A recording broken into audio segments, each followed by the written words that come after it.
Yo. Ugh. All right.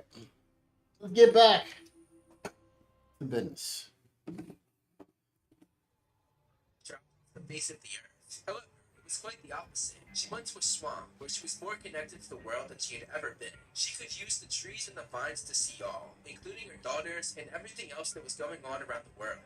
However, she had no real human contact for years besides a few swamp benders, until one day she finally met an old friend, but in a different lifetime. She found Avatar Korra passed out in a swamp, and she brought her to the cave that she was living in. When Korra realized who she was, Toph said it was nice to see her again, and called Korra Twinkle Toes. Toph helped Korra find out who she really was after she had been broken for the past year, and she made Korra discover that there was a small amount of poison metal inside of her. Toph instructed Korra as she metal bended the poison metal out of herself, curing her of her fear and weakness, and helping her blossom into the avatar that she was meant to be.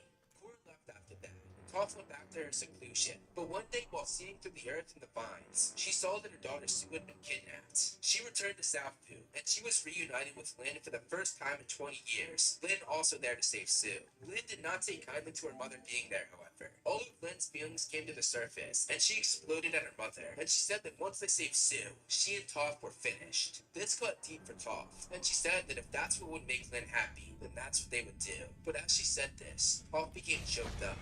Toph, Lynn, Opal, and Bolin worked together to rescue. They could have done it without each other. Realizing that this was their chance to stop the giant weapon that Kuvira, an Earth Nation dictator, had made, the Bayfums minus Toph all teamed up, but they eventually got captured. When it looked like the end, Toph stepped in and showed her true power, saving all of her children and her grandchildren. Afterwards, Toph admitted to not being the best mother, but said that she ended up with two great kids. Lynn and Toph finally made up after 20 years. Toph then returned to the swamp to get some peace and quiet, but she was always watching to make sure her kids and grandchildren were okay. A few months later, Korra went to visit Toph to convince her to run against a former dictator named Juan, who was trying to win in what looked like a fair and democratic way, though he was really brainwashing people to get them to vote for him. Toph was reluctant at first, but Korra used Toph's own words about the swamp against her, and Toph agreed, seeing that she might be the only one that stood a chance. Korra, Toph, and the Earth King Wu went back to get Asami, Mako, and Bolin, but they were met by Kuvira, who had now joined the good guys. However, at first, Korra did not believe Kuvira when she said that Asami, Mako, and Bolin had been brainwashed, but Toph sensed her heartbeat and told Korra that she was telling the truth. When told of the brainwashing, Toph remembered her time in Ba Sing Se when Longfang had brainwashed so many people, a memory that haunted her. They were then met by Sue, accompanied by three of her children. However, they were attacked by Juan, along with the brainwashed Asami, Mako, and Bolin. Toph, Sue, and Kuvira worked together to take down a big portion of the army, but Toph almost got hit and was narrowly saved by her daughter Sue. Realizing that they had lost, they retreated. As they escaped, Toph comforted her granddaughter Opal, who had been hit by her brainwashed boyfriend Bolin. For now, that's all we know about Toph's story, but once we get more information on her character and what happens next, I'll continue with her timeline in a separate video. Toph looked back at his character, and she defied all odds. A young, blind, rich girl turning into the world's greatest earthbender and the creator of metal. Her character is so interesting, and she accomplished so much in her life, not only creating a new form of bending, but she did a gift to the youth, becoming chief of police, and revolutionizing the way cops work in a brand new type of city that she helped create, and I would say that her legacy lived on in her kids. But Toph is still out there kicking ass long after the rest of Team Avatar was. Toph is such a cool character, and breaking down her timeline only proves that even more. Thank you so much for watching, guys. You can follow me on social media to see more of my personal life.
Yes, sir. Ugh.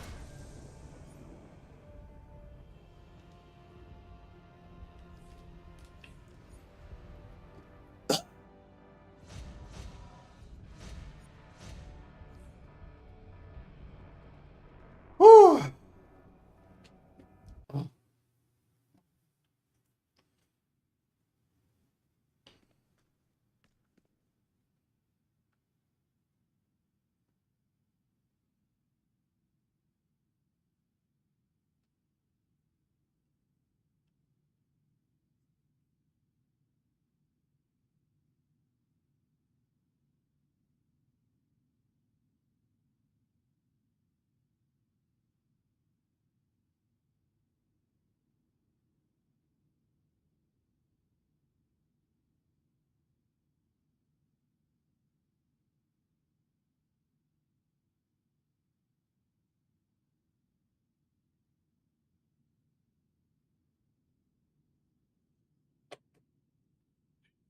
Wrestling, I've also said, is one of my favorite pro wrestling companies, and it has been my favorite pro wrestling company for the better part of the last going on a decade or so now. But, you know, even the most pro New Japan, Western fan, and Eastern fan would have to admit the last 3 years haven't been exactly the shining example of what Inoki or anybody else intended for the company. But that being said, you know, a bunch of pandemic, bad booking, and bad decision making on who to put championships on and who to put their backings on, New Japan faced 2024 with I would say, the most lukewarm Wrestle Kingdom card we've had in a couple of years going into it. And, well, I'm here to tell you guys that Wrestle Kingdom 18 was actually way better than I expected it to be. But we're going to cover that today in our video. But before we get into that, I want you guys to come on the channel if you can, if you like, so inclined, by hitting a zigzag on that Hold like it right button. there, hotshot. And Police you raid. might as well You're hit the under subscribe arrest. button and a notification bell while you're down there. It does help the channel. It does help other people, by the way. Find out Gotham about this channel, detectives. especially if All you're bark, no Thank you very bite. much. And let's talk about Wrestle I'll be Kingdom sure to tell 18. the boss. Thank you So did as I for said me. at the Mr. beginning Falcone of this will hear video, about the coming favor into you the did for show, You the new this guy is in one of the town? more lukewarm build-ups to a Don't Wrestle Kingdom tell. in I can't remember how long.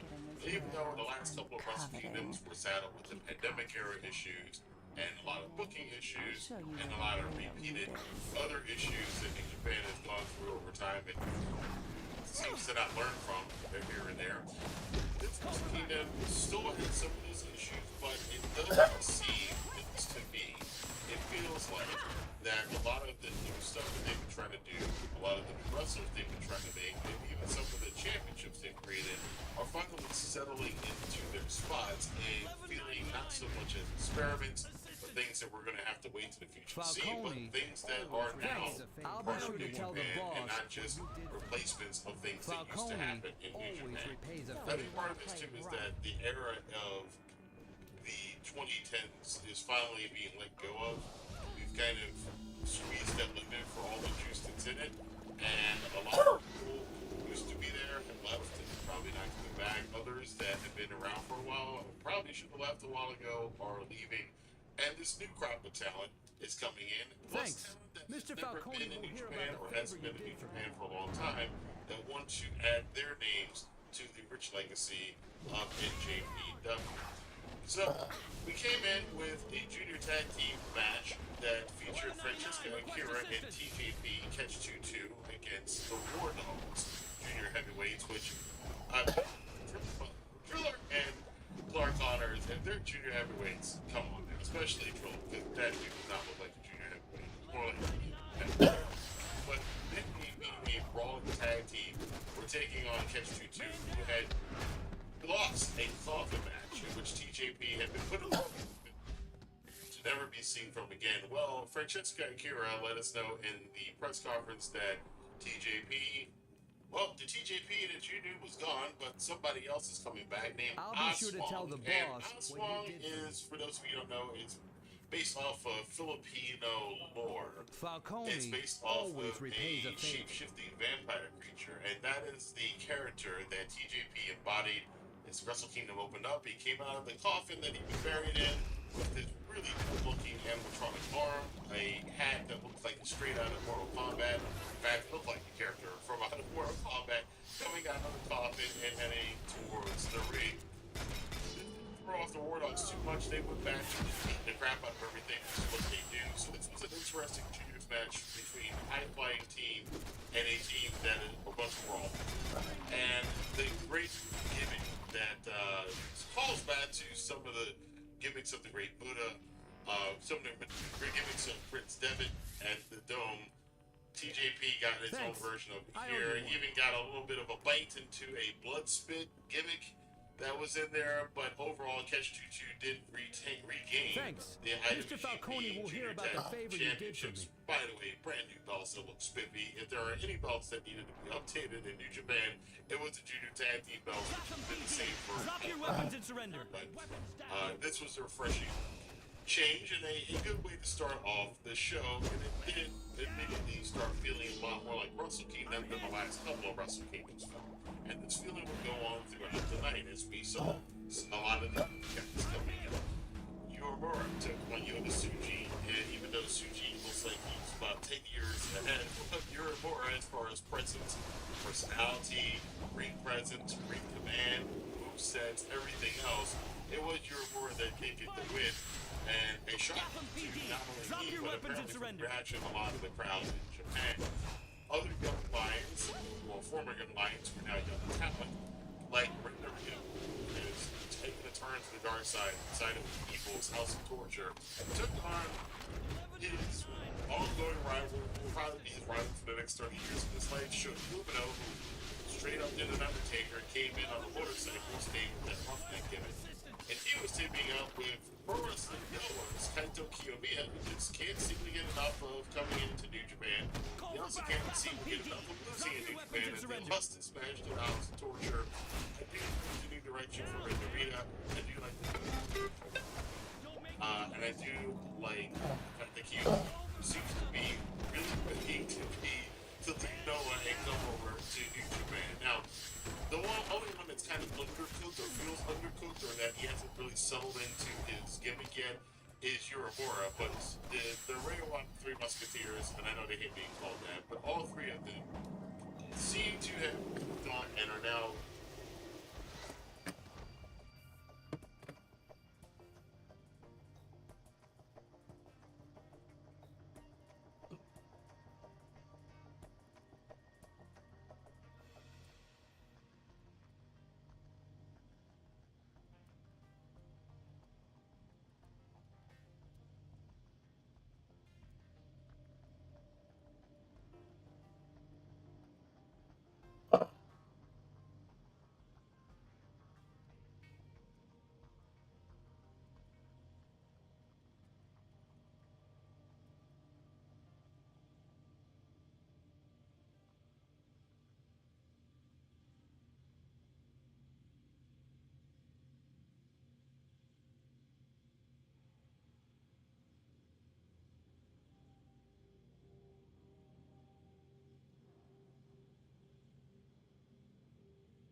Okay.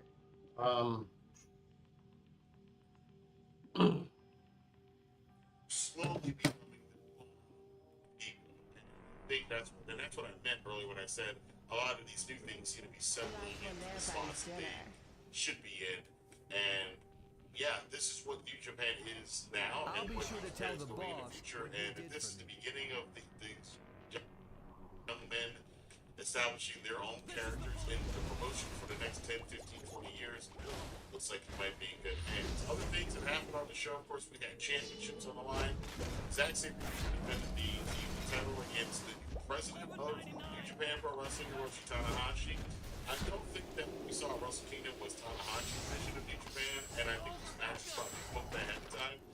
But with this being the 1-year anniversary of Zack holding the TV title, looks like it was Tana's turn to take it over. Zack seemed a little despondent about losing the match, but he seemed upbeat. But I hope this means that there are better things in the future for Zack Sabre Jr. in New Japan.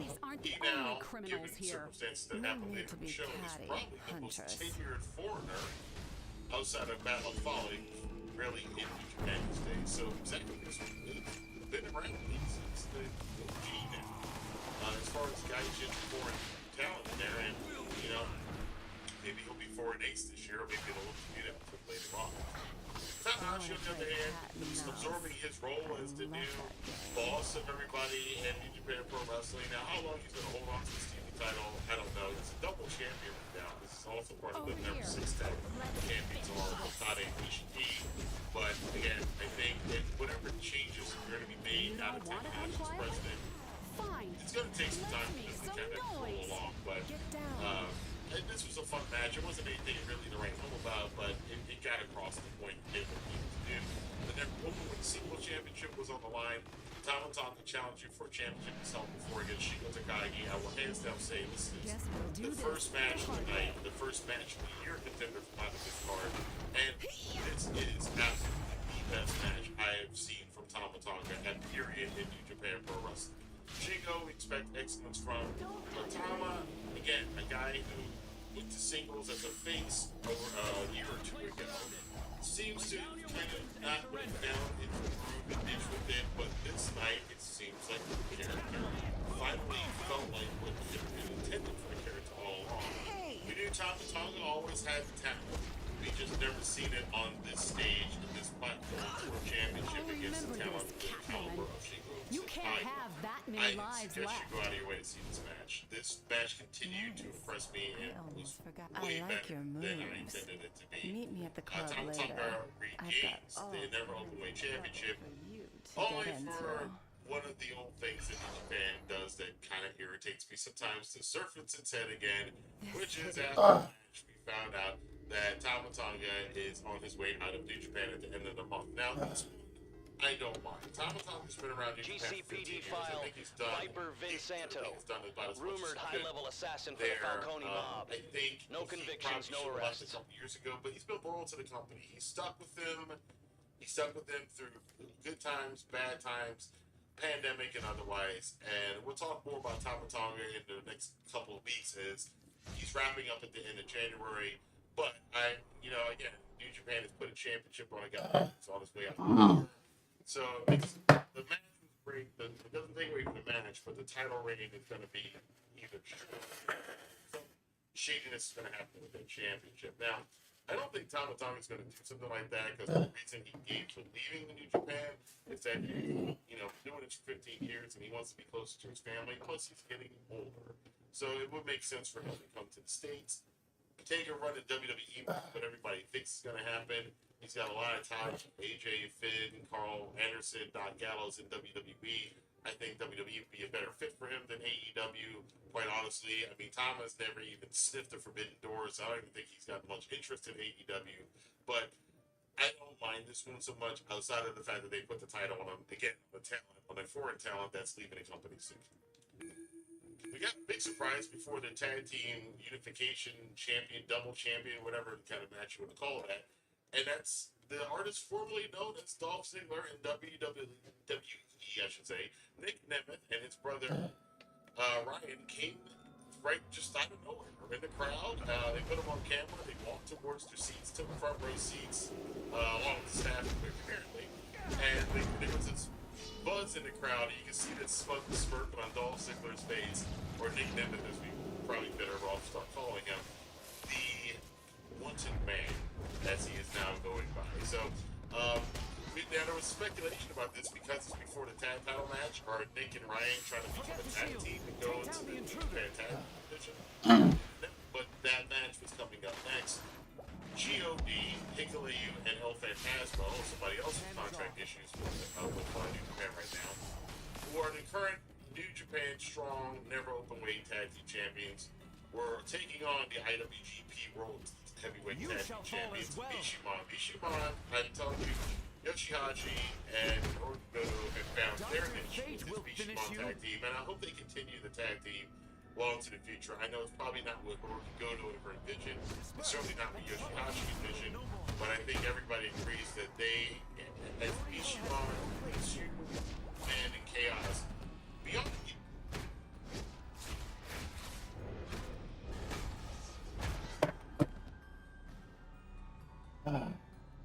When they call, I'm over here.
Okay.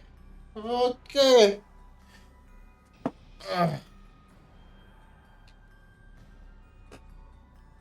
Whew. Shit.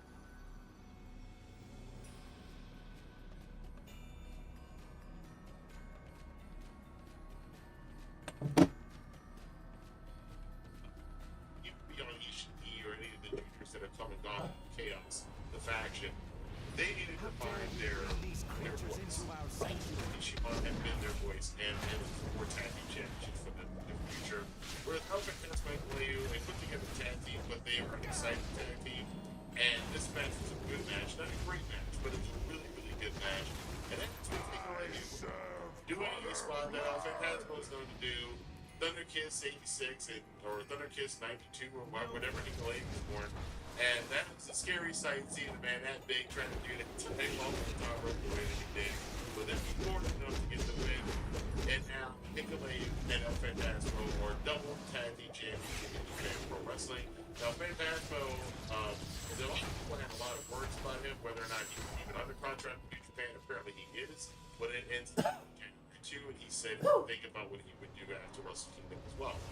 Again, the constant exodus of foreign talent from New Japan Pro Wrestling is increasing by the day. It used to be 1 or 2 a year. Now it's like, I think we're up to 4 now who've struggled or thought about or actually are leaving. Within the last 12 months, it's been Jay White, Will Ospreay, now Tama Tonga, and possibly El Fantasma. We don't know yet, but we'll keep an eye on that in the future. We think it's the Junior Heavyweight Championship match. Robo Takahashi, his oldest rival in Japan, is El Desperado. Another fantastic match of them. Definitely one I have to watching. Not as good as the one where Fantasma put on this match, but this was high impact wrestling. This had all the crazy stuff that you expect from Hiromu and expect from El Desperado. Two insane men who like beating the crap out of each other in the most athletic and innovative ways and painful ways possible. Hiromu gave me a scare in the match with his neck issues, but this was El Desperado's final party. And I think he's established with the New Japan fans already as being a major deal, a big player, but I think a lot of the Western fans, some of them eyeballs that don't regularly watch New Japan, have not seen him get a big win like this. And this was a for El Desperado to get it. The problem for Hiromu is he was trying to break the record of consecutive title defenses for Junior Heavyweight Champion. That is now in the toilet. He did say, however, he's never going to fight Desperado again on the card unless it's in the main event. Hiromu really wants that main event spot. He may have other reasons if he wants to get the championship back. Although, again, if it's not a main event, I think Hiromu will probably stick that. If it's not going to be in the main event, he's not going to win the championship again. Leaves El Desperado to defend against a whole bunch of different juniors, and Despy has said he wants to defend the title in a different way, and he wants to face people from around the world from different promotions. So I'm kind of excited to see who Despy's going to face the championship in the future. Then it was the match with the brand new IWGP Global Heavyweight Championship, which essentially is them replacing the old Intercontinental Championship. The design is even somewhat similar to the old Intercontinental Championship.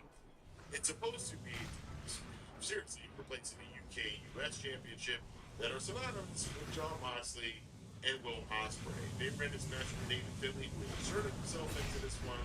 We talked about David Finlay before being the leader of the Bullet Club and being the guy who sometimes justly and sometimes a little bit unfairly takes a lot of flack from fans, being in the role that he's in. Again, I say he's miscast, but there were some hints that perhaps they might be trying to fix the character and tweak it a little bit. This match started out with Moxley and Ospreay with a group during the press conference the day before that they were going to call a truce for the first 5 minutes. So the two of them just beat the crap out of Moxley, beat the crap out of Finlay, which is exactly what they did. It was hilarious. They get back into the ring and start having the match proper, but David Finlay was not to be outdone. Alex Conlon and again, the guy I think is going to have a better upside in Japan, Gabe Kidd, made their appearance as the War Dogs to help out Finlay. They were trying to put people through tables. They were doing a good job of beating up Mox and Ospreay for a while, but then here comes Ospreay, here comes Mox back. They put both of them on the table. Ospreay does a twisting corkscrew off the top rope, floor, and we get probably one of the best images from the show, which is Alex Coughlin with his ass hanging through the table because he basically got stuck to the table after Osprey crashed into him. That was great. Dimension It was a lot of fun. It was a lot of excitement. There were a lot of well-done near falls in this match. Not an excessive amount. But it was, as some of us predicted, the only guy who's under contract full-time with New Japan in this match for a brand new New Japan Championship was David Finlay. A lot of us could see them putting the belt on Ospreay. We could see them putting it on Moxley, but perhaps as a sign of them not doing this crap anymore in the future, David Finlay sneaks a win here and becomes the first ever inaugural IWGP Global Heavyweight Champion. I know a lot of people are upset about that decision, but it was the best. It's the decision that I will make because it's the best decision.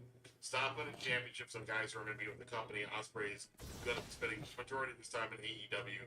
And yeah, Mox and Will Ospreay will be back in New Japan sporadically here and there, but if you're establishing a new championship, you got to put it on somebody who's going to be around at least enough for you to see them defend that title in New Japan and elsewhere, because one of the interesting characteristics of this global championship, apparently, according to Chris Charlton, is that they are going to be a champion that's going to also go outside of the company and defend the title, which leads us to one of the more interesting newsworthy moments of the night. As David Finlay is walking away from the ring in victory, he spots Nick Nemeth. They get into an altercation that looked very good, looked realistic, which is what I want out of these fights, to make them look like real fights and not wrestling fighting, but real fighting. And that did continue for a long time because they were fighting for another 2 minutes in the crowd, up the aisle. They even continued fighting back in the interview area. Dolph, or as we should call him, Nick now, made an impassioned promo showing that 20 years in WWE really helped with the promo skills here. And if you haven't seen it, I definitely go suggest checking it out. But the triple threat match I thought was great. Thought it was a lot of fun. Worth your time seeing. It's way better than, again, I thought it was going to be coming into the show. And in my opinion, it was a smarter decision to put that title on Finlay, even if he's going to drop it to Nick Nemeth in a month from now. It doesn't really matter. You got to have something that important as a championship. If you're going to establish it, you got to have it on talent that's going to at least be contracted to be around for a lot longer than either Mox or Ospreay would be. This leads us into the first of 2 big main events of the night: Kazuchika Okada and Bryan Danielson. Okada having some interesting laser gimmick that changed the color of his costume while he was on the stage. I have never seen that before. That was freaking awesome. He comes to the ring. Danielson comes to the ring. And these guys have the rematch from Forbidden Door. It is a better match than the one from Forbidden Door. I would say by far it's a better match. That match at Forbidden Door was hampered by a lot of other reasons, but this was really fun. This was a test of Okada's toughness, and that was the whole reason Danielson wanted to do the series with him. He wanted to legitimately put Diversion Okada arrives. in some distress. Brainiac's attack on the emotional spectrum has disrupted the central power battery of Oa and caused fractures in the science cells. This is our chance to recover some of our comrades. Give me time to find out where they are located. But in the end, it was Okada's house, and Okada did get the win. Science cell power at 75%. It was Okada's house. This is Tokyo Dome, and Danielson won back in the States, so they're 1-1. Whether or not we're going to get another match between the two of them, I don't know, but they've been great, good to great matches, but they're not match of the year contenders. Some people will just say that because of the aura. I think this is a great match. Definitely one that you want to watch on the show. The only thing I think is that there wasn't that moment where you kind of legitimately felt Okada had his arm working. If he didn't sell any of the moves that Danielson did on his arm, and oh my god, his arm's broken. So that landed a missed opportunity there, but that's not taken away from the fact that this was a match. That is Tetsuya Naito and Sonata. They're going head to head for the IWGP World Heavyweight Championship. And there's so much history with this. We know there's 3 coming in. Sonata, a disciple of Kenji Muto. Tetsuya Naito, big fan of Kenji Muto. Both of them trying to be in New Japan at the same time as young men. Naito got accepted. Sonata did not. Sonata had to take a different road.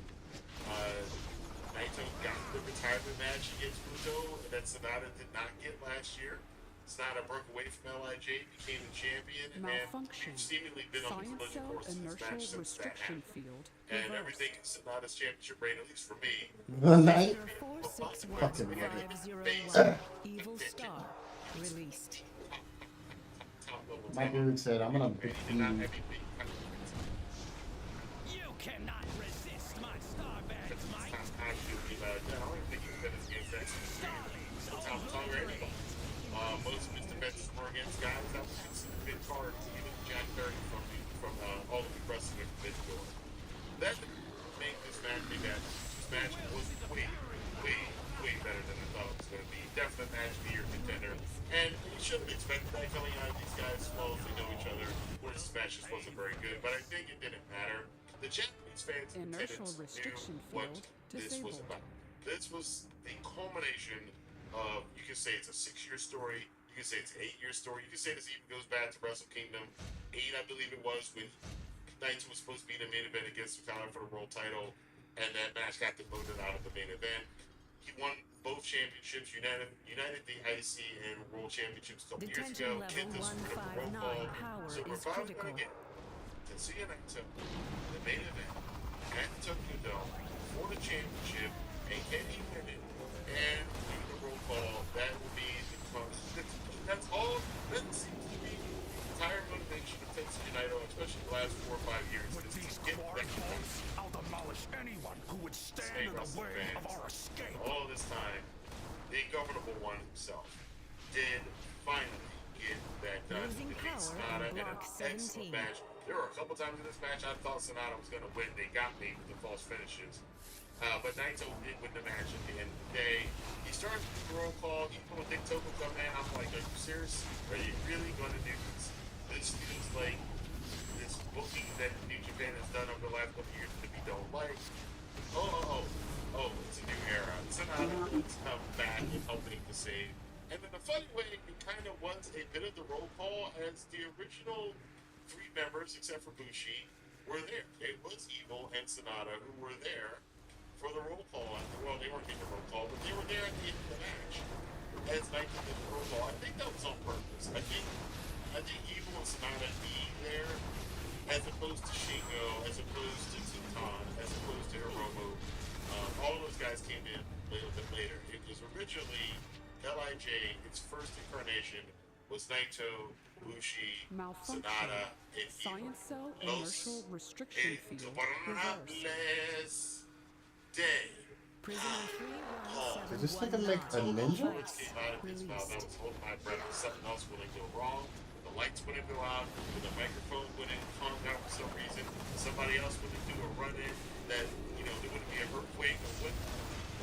Until we got those words out, I was so, I was not really feel by him finally, done, actually cheering to someone big 25. Oh, is that a crypto summon? What the fuck? Another good moment speaking of wrestling, and I didn't say it was there. I was not expecting much out of this Wrestle Kingdom, but outside of a couple things here and there, this was a fun show that felt like, again, it's not back to what Japan had been in the 2010s. That time is gone. That period is over with. But it feels like they finally have established some new characters, some new ideas. Jinosuke some Uchiha. story Nice. print, and wrapped up a lot of people who've been lingering around for a long time. So I don't know what you guys think about this. Go let your voice be heard in the comment box below. Totally. We'll see you guys. We got a lot more to talk about. Your Dash is coming up. I'll be over that tomorrow. Plus, there's news back in the West with WWE and AEW and MLW, who's got a big show coming up this week that I want to discuss. So until then, we'll see you guys later. Have a good day. Detention level 415 has lost power.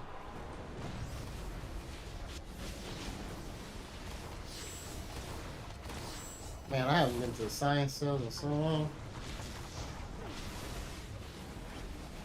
Some of my favorite alerts.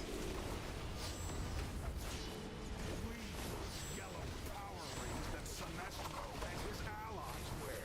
Do you think we are not capable of defeating the likes of you? Science cell power at 25%.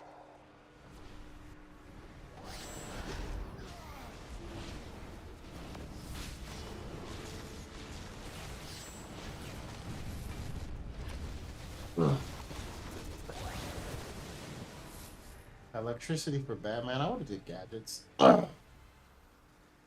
Malfunction. Science cell inertial restriction field reversed. Prisoner 000001. Krona released. For millennia, I have remained in that cell to rot. The Guardians, their core. All of you will pay!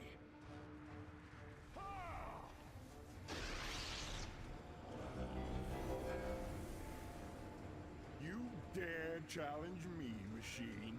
I wrote your code. Command override. 7, 2, Krona, Alpha, 4. Attack! Override recognized. DC-7 engaged. No bad escapes from Krona. Long before the Guardians created the rings, I was the first to harness the power of will. I was the one that gave birth to it all. Behold my gauntlet!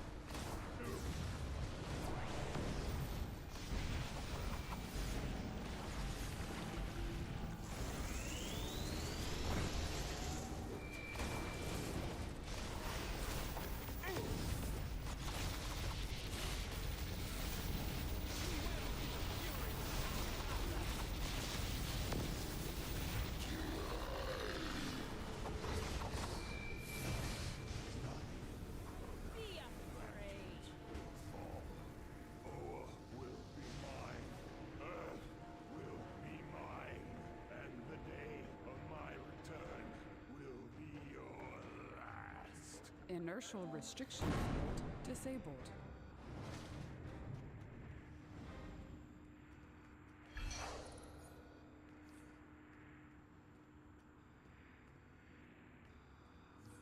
Ooh.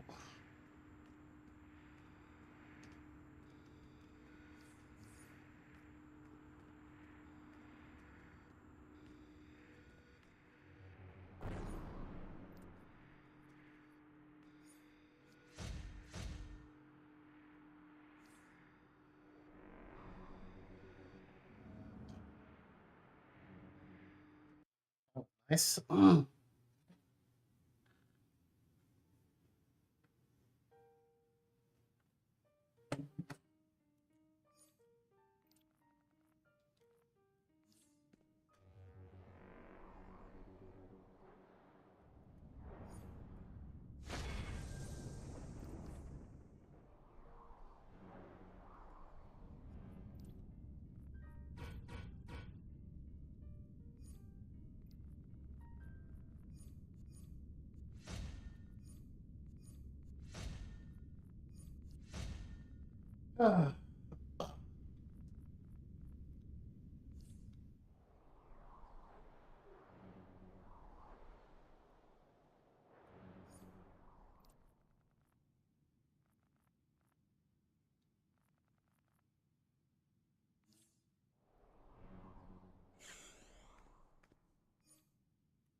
Oh, motherfucker. I love energy battery. Hold up, bro.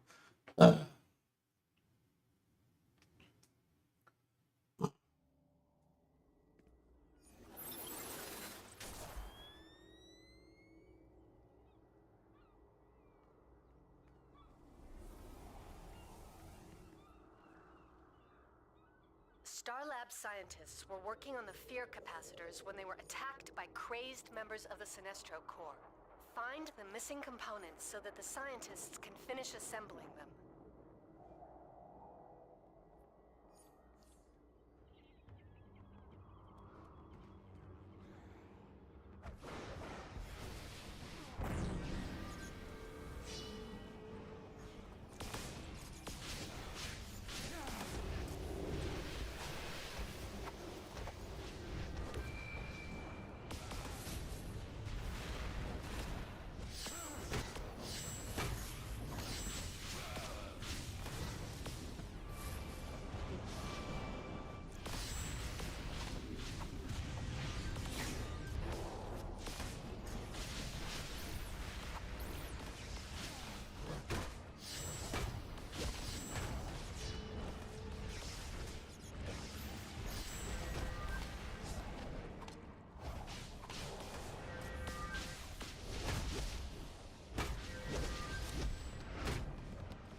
This is Vicky Vale and JLA Watch with a special edition on the emotional spectrum. You've heard of the Green Lanterns and the Sinestro Corps, but did you know there's an intergalactic corps for every color in the rainbow? Each color is associated with an emotion, from the rage-filled Red Lanterns to the violet star sapphires who champion love. These cosmic warriors use their power rings to become masters of a given wavelength of the emotional spectrum. But only the Green Lanterns of Earth currently serve with the Justice League.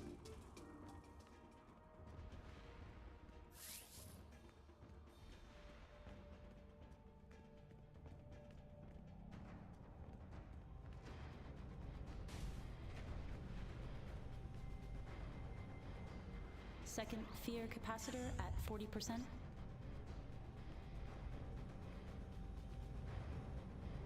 Second fear capacitor at 70%. Second fear capacitor is now fully operational. Mame.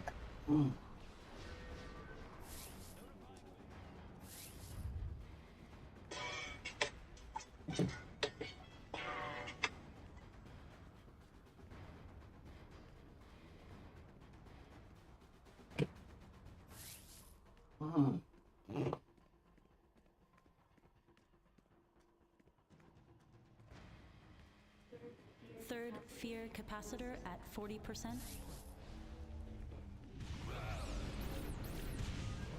Ooh.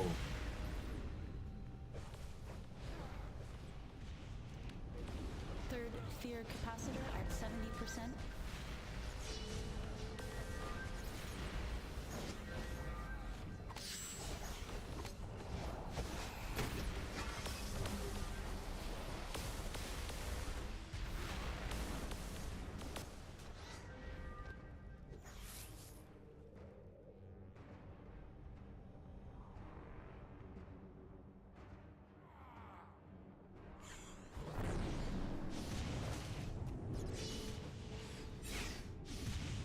Vengeance will be mine.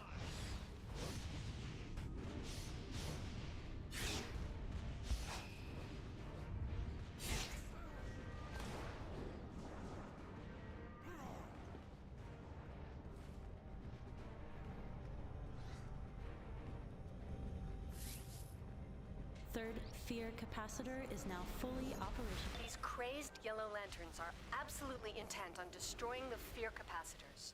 We need to protect the devices while the Star Lab scientists bring them online.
Oh. Ugh.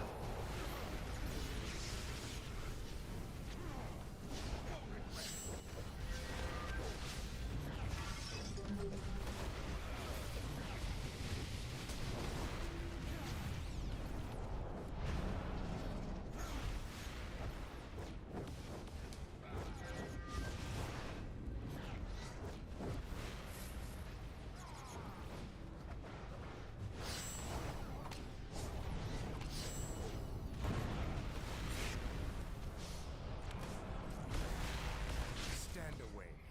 I'll take over from here. You did adequately. What is happening to me? What power is this?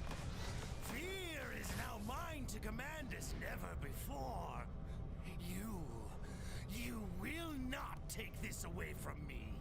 Amon Serp of the Sinestro Corps is here.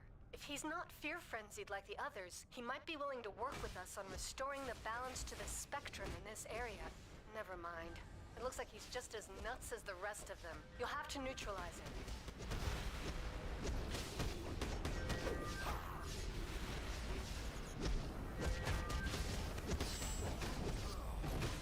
I'm not up in his face like this. I'm fucking healing.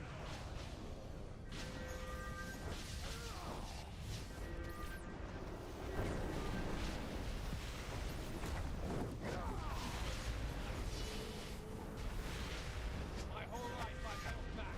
No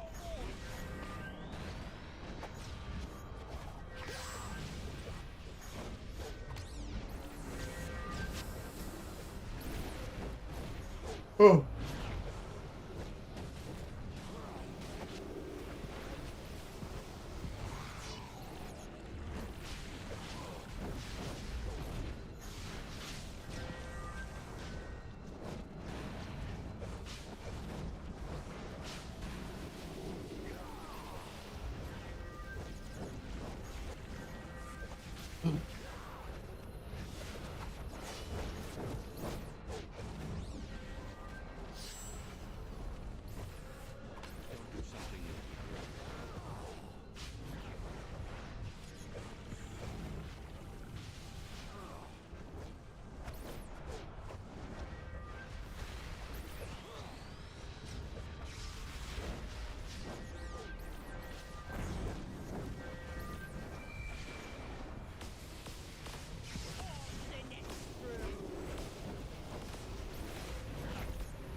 You may have prevailed, every bit but as you will impressive as learn to Gorman fear did. me. Soon.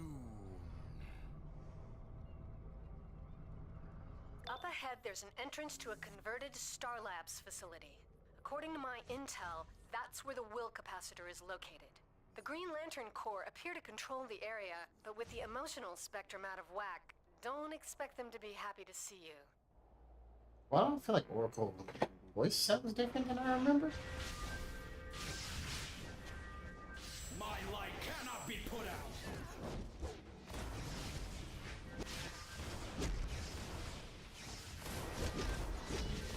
Damn! The entrance is caved in. Looks like Star already tried to get inside. There must be explosive charges nearby. If you can find them, you can blast that rock and get inside.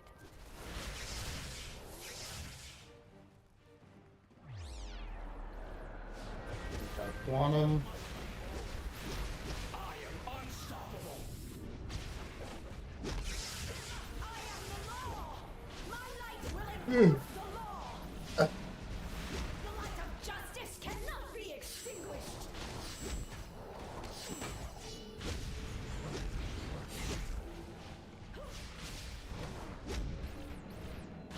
The light will break you.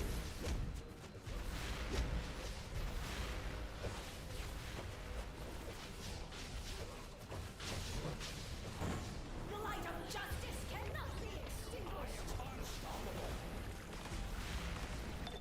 Lanterns have completely wrecked the place. If we can get the Star Labs scientist back inside, they can lead you to the capacitor. Start up the teleporters, but be careful. It'll alert the Lanterns to our presence down here. That equipment doesn't look too stable, so we won't have much time.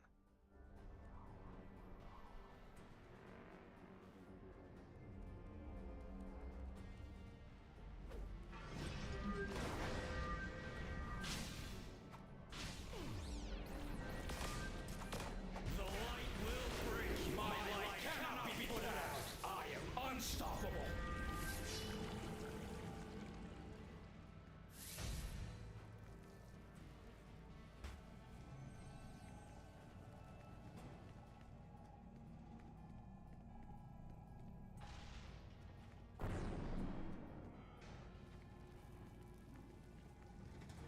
Great. Now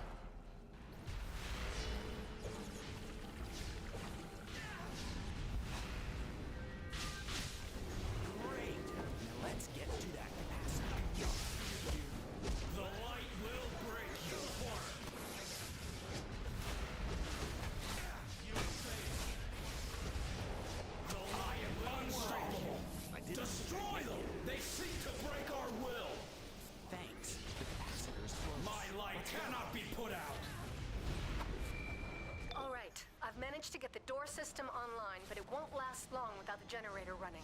We need to get into that room.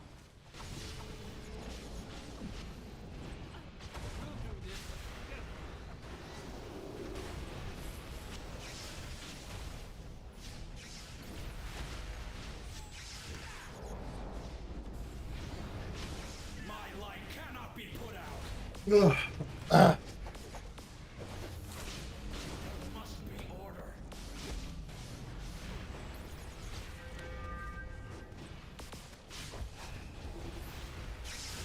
Do not fear.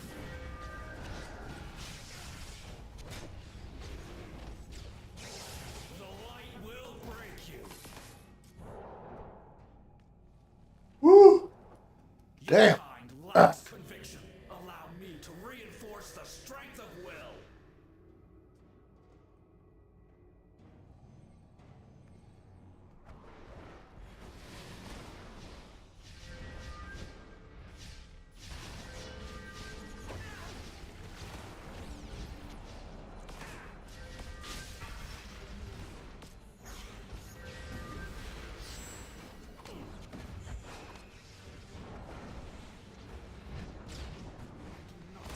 Oh no, the generator's badly damaged and we're close to losing it completely. Keep the Green Lanterns from destroying it.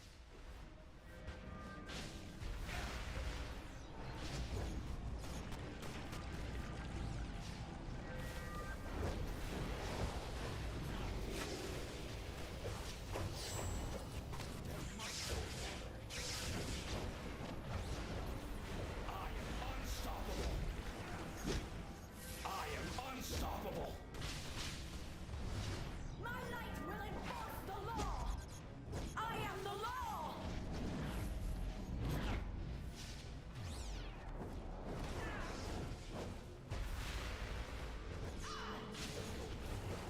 I am the law! You will not escape the reach of my light. My light will enforce the law! The light of justice cannot be extinguished! My light will enforce the law!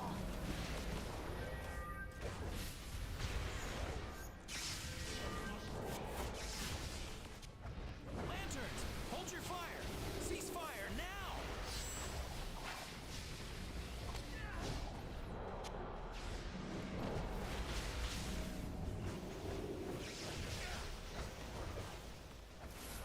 There must be order!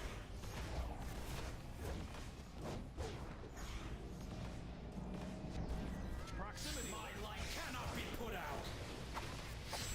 The light will break you.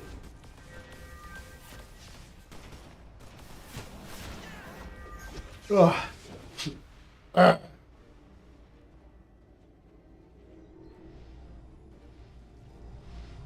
We're blocked. We must get to that generator. The generator is system is functional. The capacitor is in the room ahead. But my scan shows something else is in there with it. Energy readings are off the charts. I don't know what's in there, but good luck. I couldn't have designed it better myself. This influx of power is incredible. I am will itself. I admire your determination, but this is where it ends.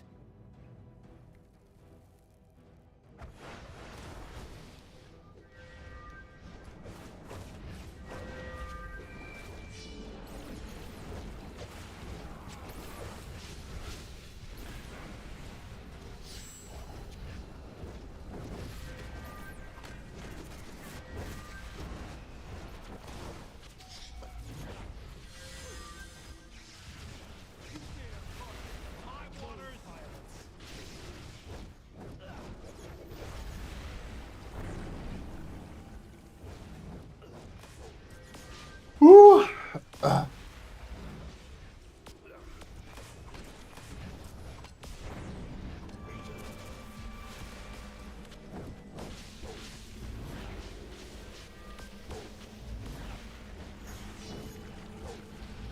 Hydraulic damage sustained.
spectrum is warped. No Star Labs piece of junk will bring it into alignment. I'll see to it. Fuck. I'm not sure I can do this job anymore. It always ends with my stuff getting destroyed. God damn it.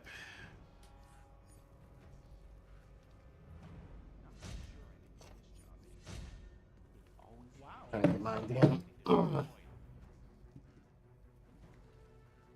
I never thought we'd get this far. Don't worry about him getting away. What's important is that we got the capacitor online. 2 down, 1 more to go. Let's move.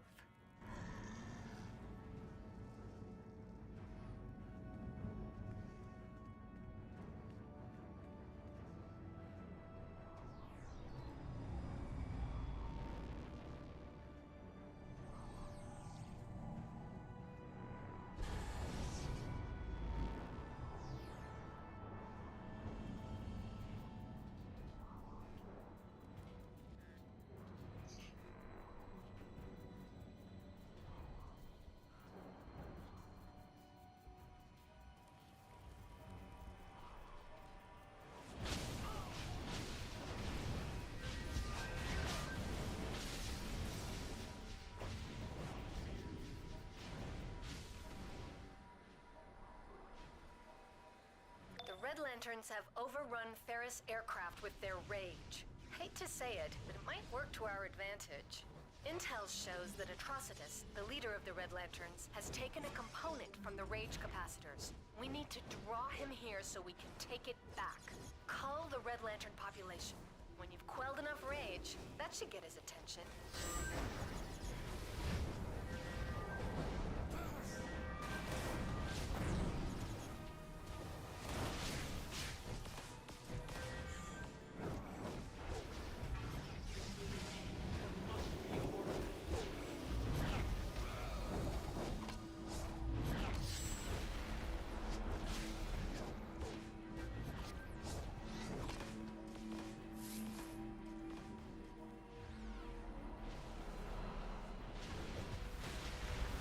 gonna skip all the fights, right? It looked like that's what y'all were trying to do. No? No? We're fighting?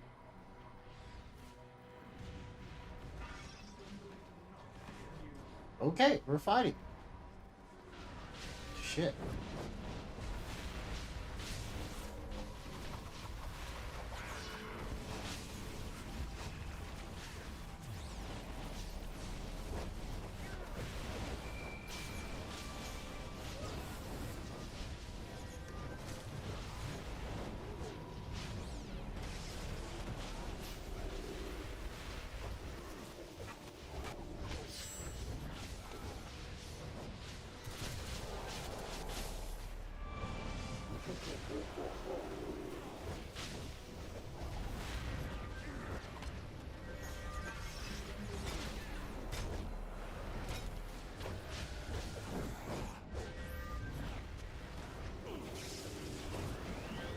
Okay. Not fighting anymore, right? Right? Just gonna leave the rest of the guys alone. Just walk right past them.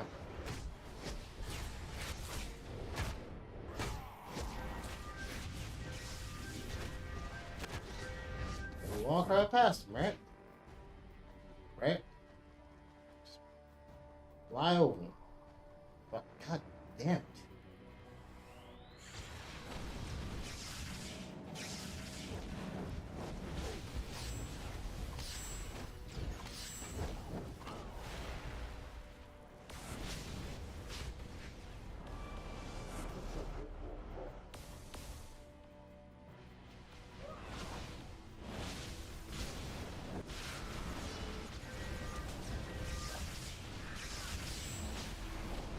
We don't have to do this.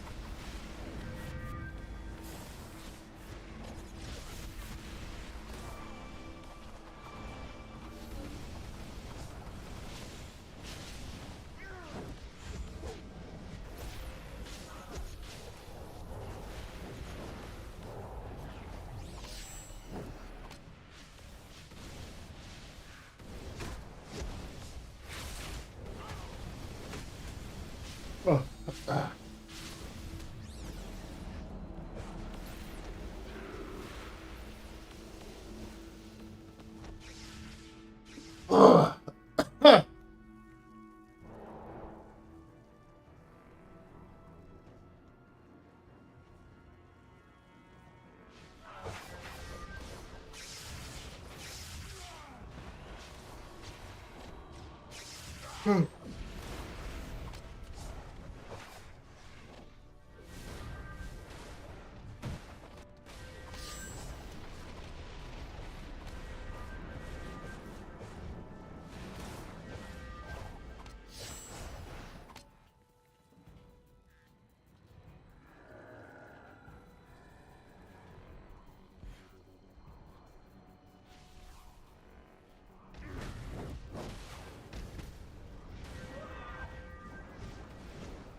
What the fuck?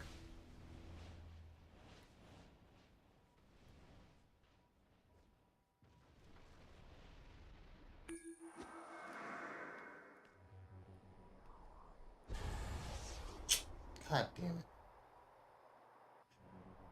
Son of a bitch. Okay.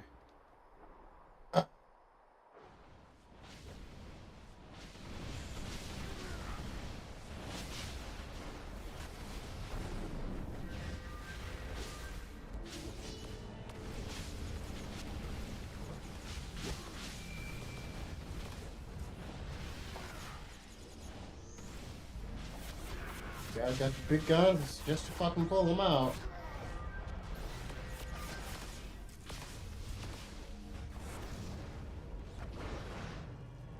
maybe let's not try to jump the entire fucking airport at the same time. Jeez.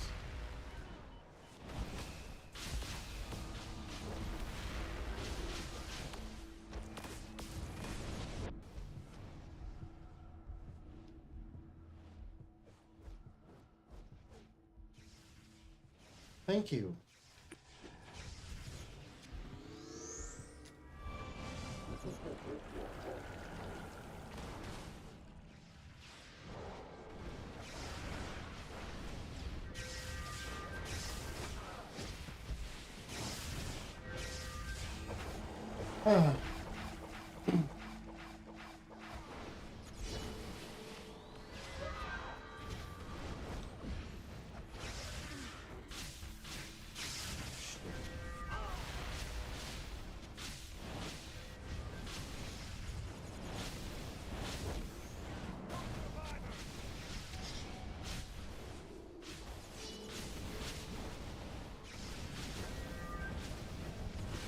Whoa, what the fuck? Bruh. Jesus. Was it always this bad?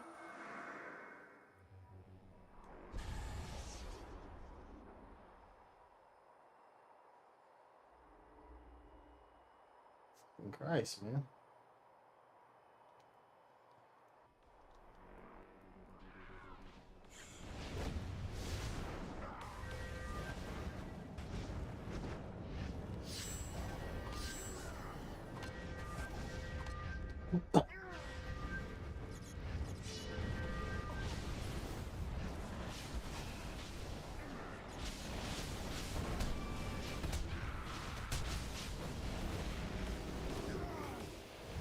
Bro, what the fuck is going on, dude?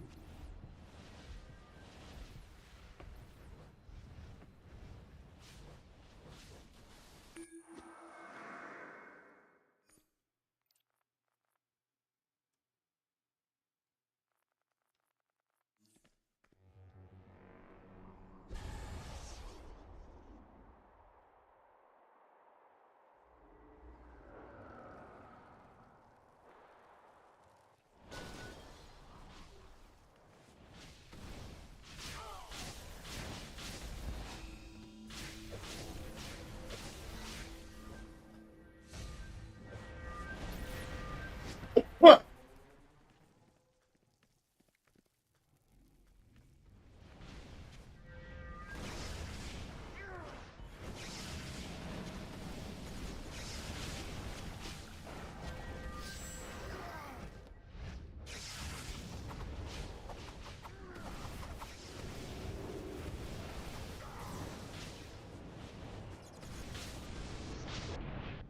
Bro, what the hell?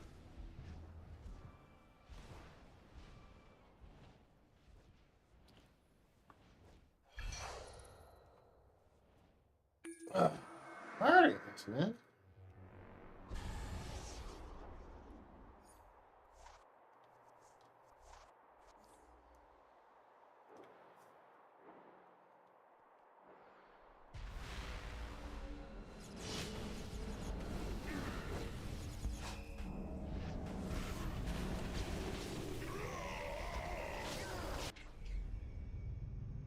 Why? Here. It thunders like the beat of my heart. You wish to turn on this device, do you? To drain the rage from this place? I will not allow it. Bow before Atrocitus. Fuck this guy, man.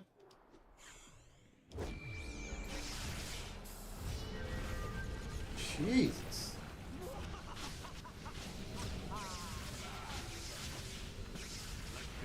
Bruh.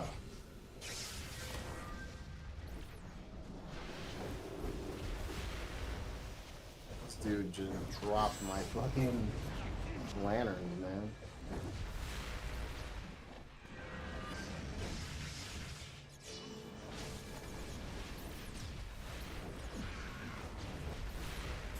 Fucking ads. You drop them.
Fuck. I've been watching you. Keep up the good work. I must get to the hangar and destroy anything that stands in my way. All of the emotional capacitors are fully operational. Get to the emotional dampener. We have to initialize it before it's too late. Oh boy. Scans show all 3 high-ranking lanterns are overloaded and near the dampener. Maybe tampering with their power batteries will take them out for a spell. It's worth a try.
Yes, fight.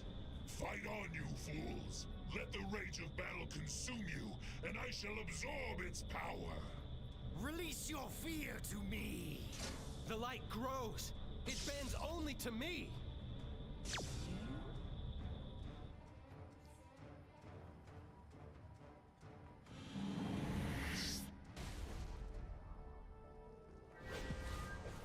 Release your fear to me. You will see the light.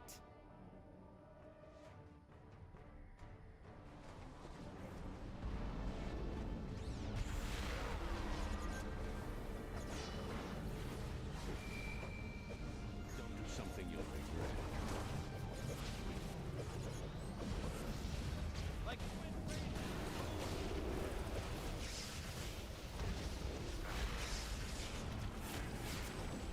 release your fear to me.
Release your fear to me.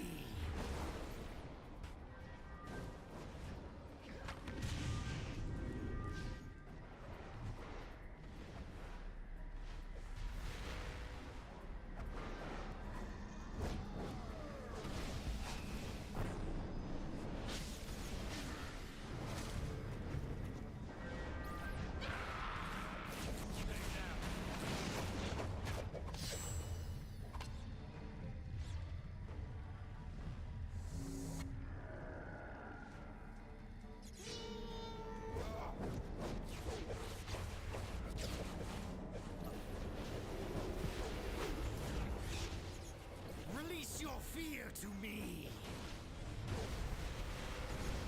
Who the fuck keeps breathing fire?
this thing.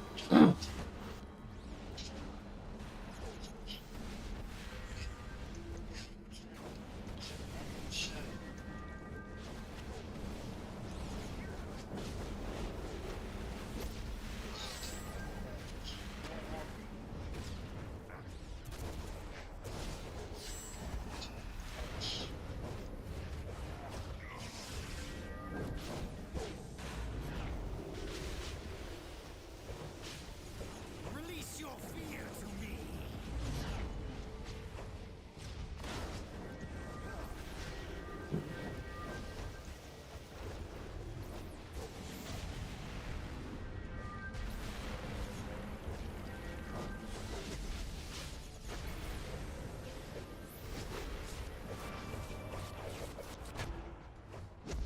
Release your fear to me.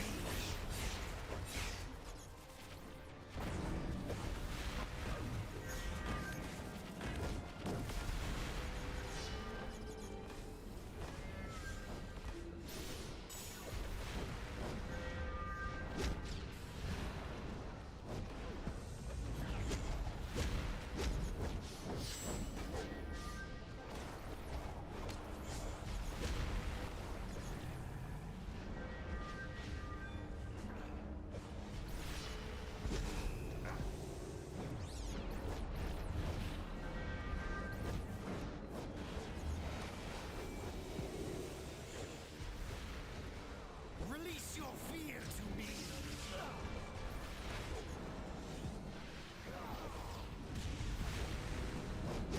Such pure emotion, so much willpower.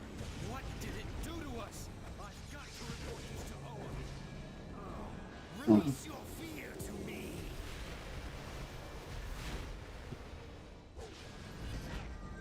But why am I getting targeted? Jesus. Release your fear to me.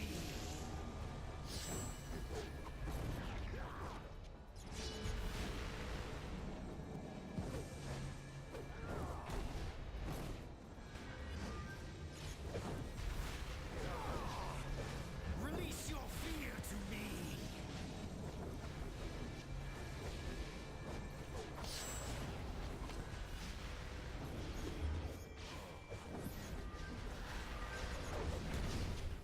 Release your fear to me.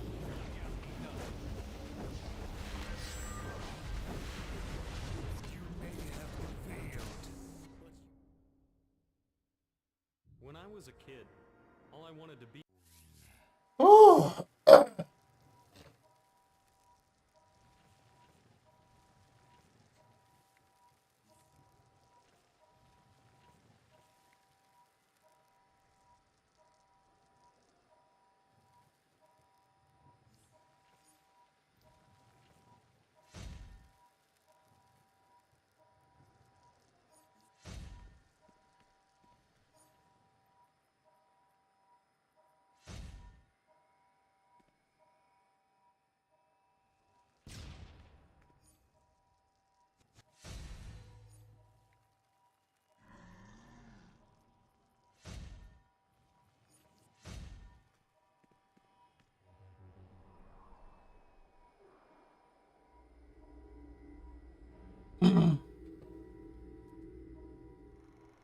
Ferris Aircraft strives to provide defense solutions for America, even working with. Whew.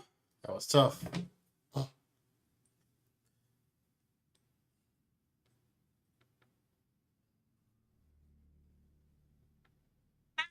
What's going on in his personal life, and from what I've seen online, you also.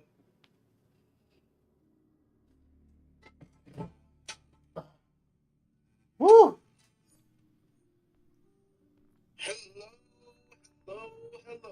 It is me, your True Hill Phenom SP3.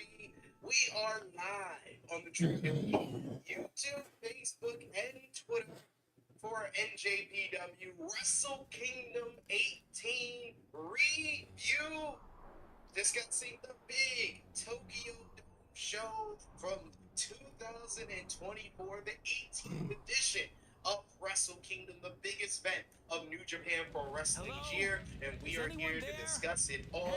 And when we discuss New Japan Pro Wrestling, I am always joined by my esteemed Break through the wall and get us out. You go to him for your movie reviews over on his podcast, and he's always here for the past, present, and future of New Japan Pro Wrestling. It's your boy, Jaden. Good morning, good afternoon, good evening, ladies and gentlemen. We are here. They're clawing their way through. God damn it. It's been a rough Get it couple off of days. me! Get it off me! Man, I have to say this.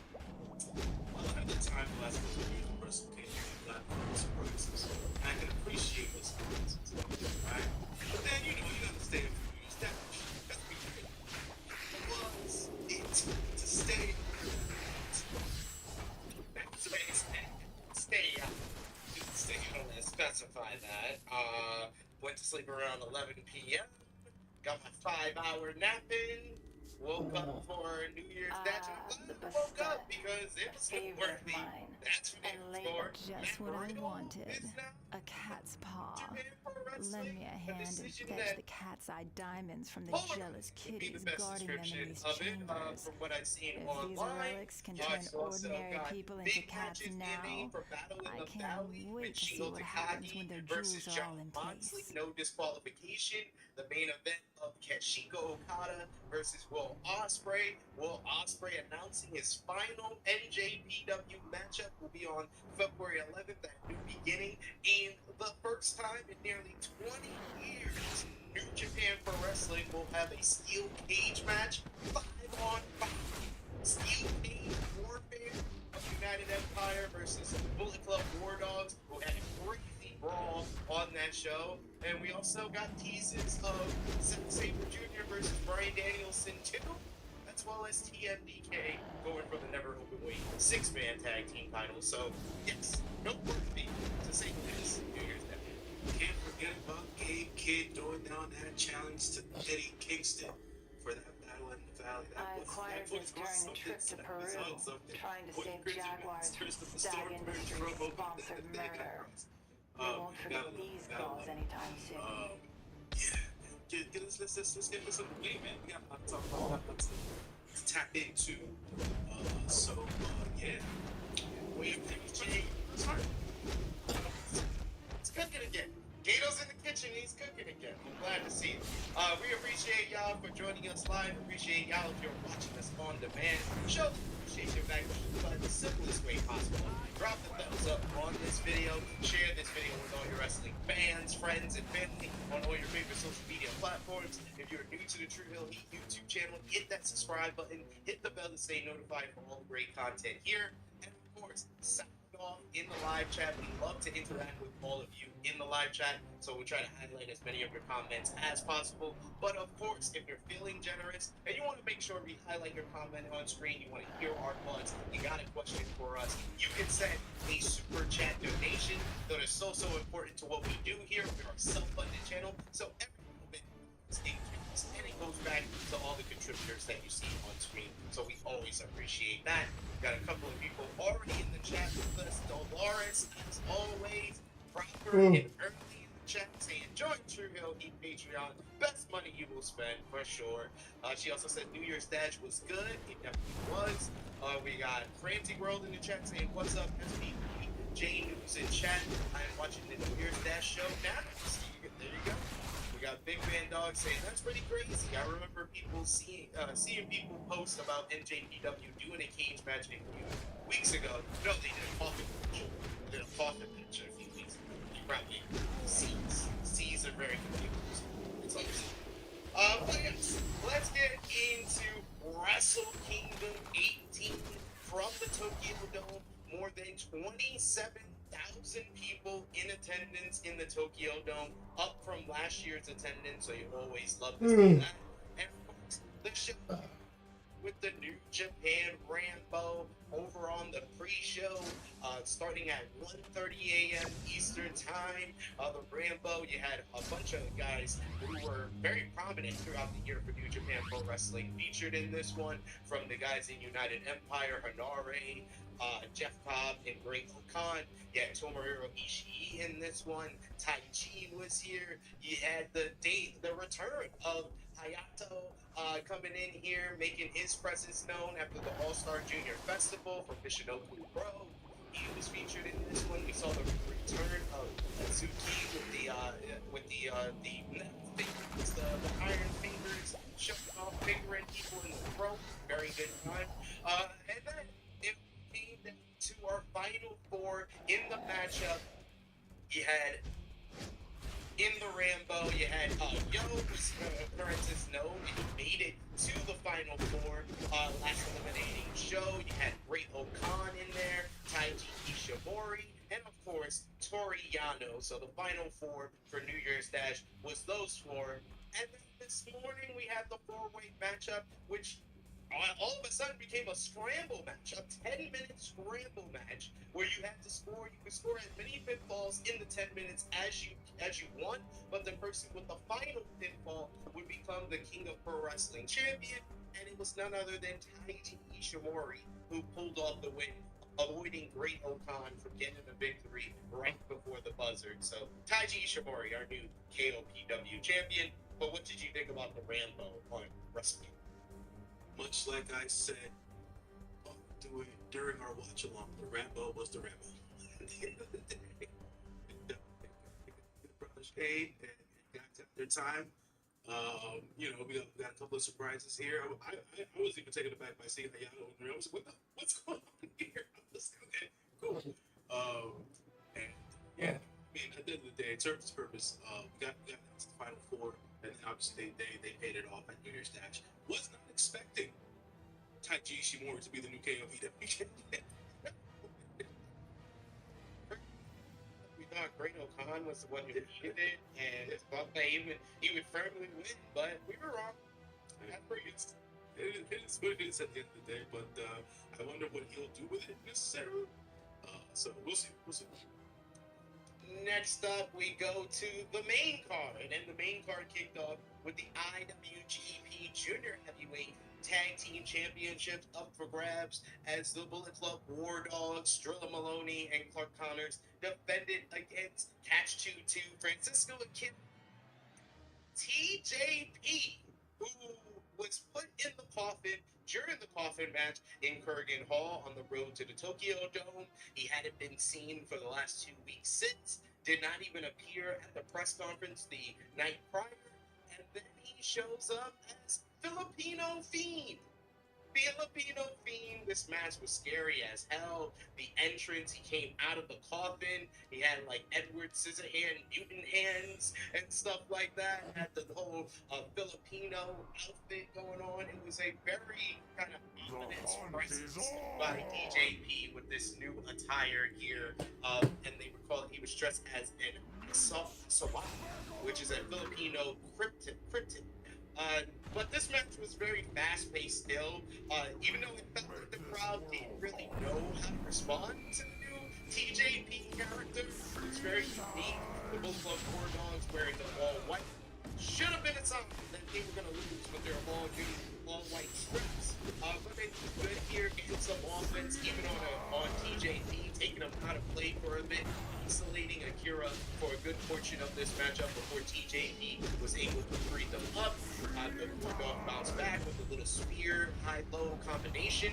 They hit TJP with the Drug Killer, but TJ broke the by grabbing the hand of the referee like it was the damn Undertaker.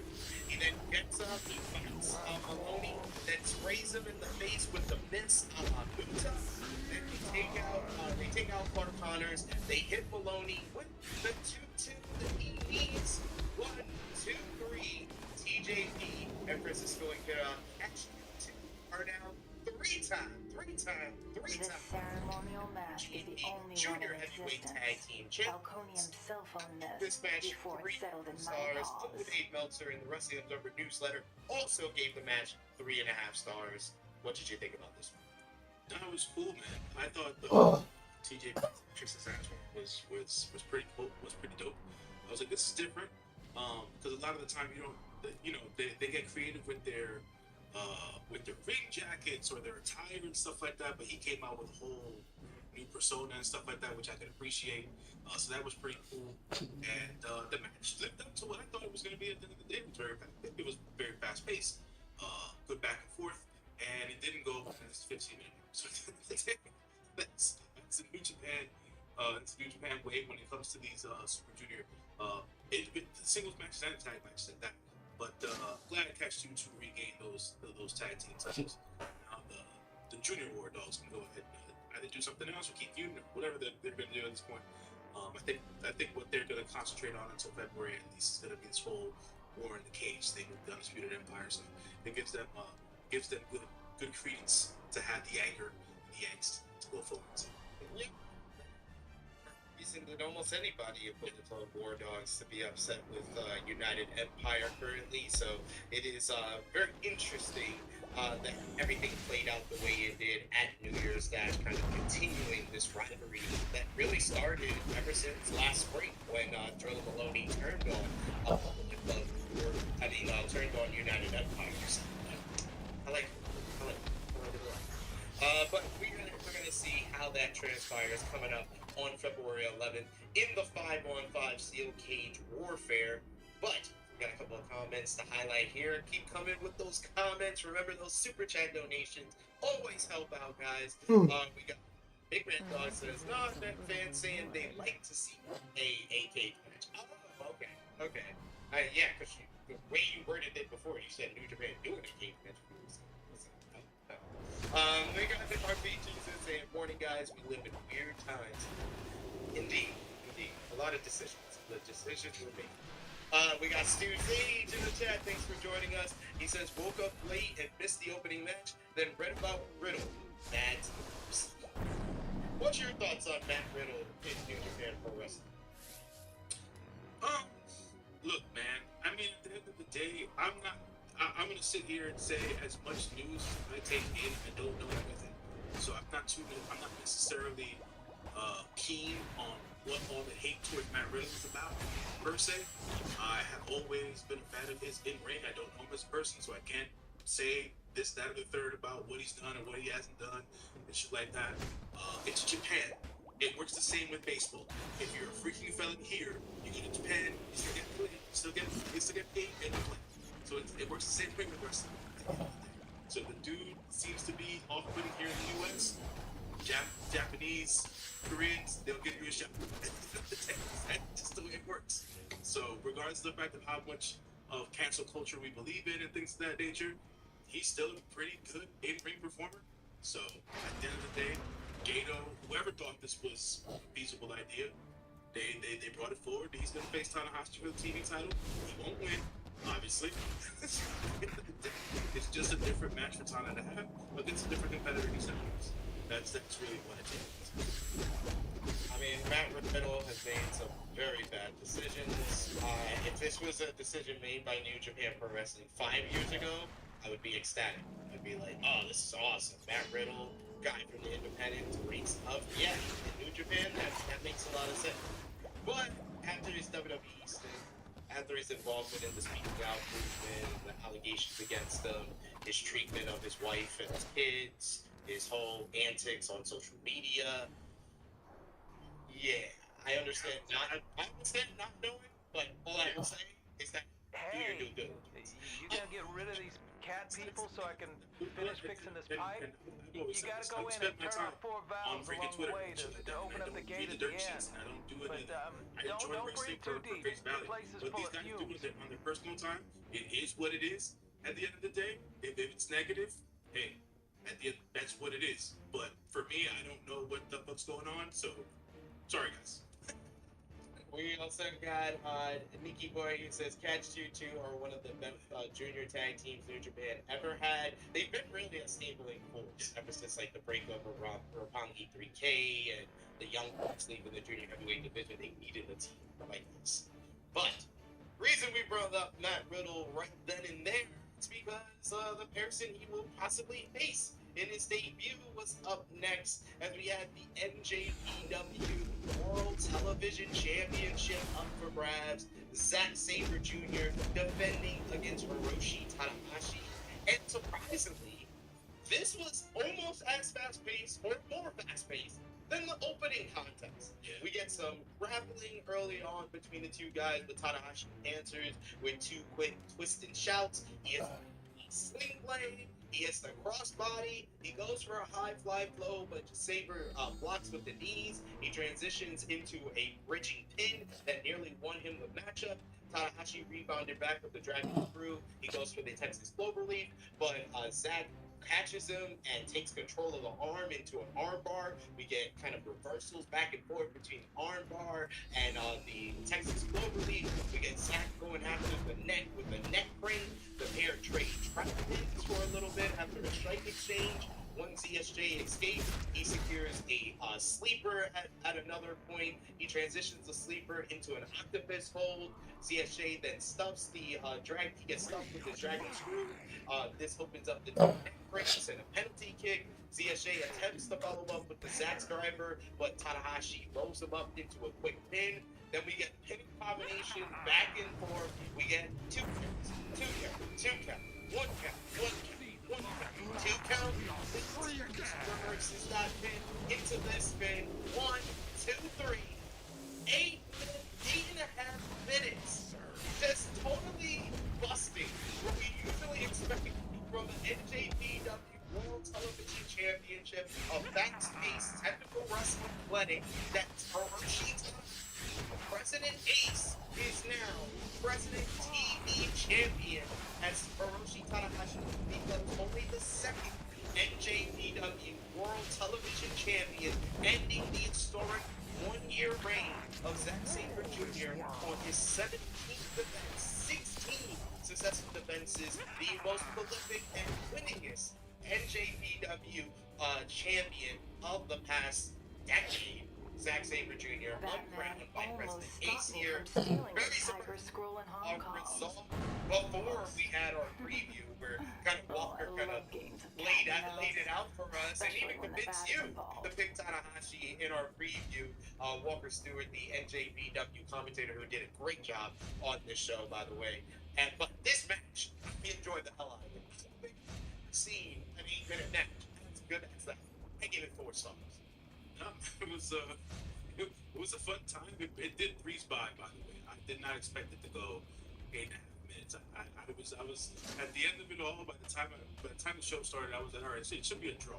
That's what I said to myself. And then Tana won.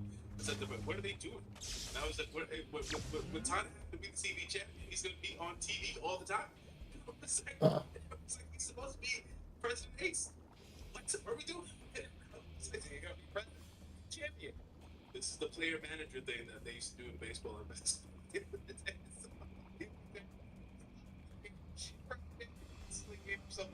That's my goal.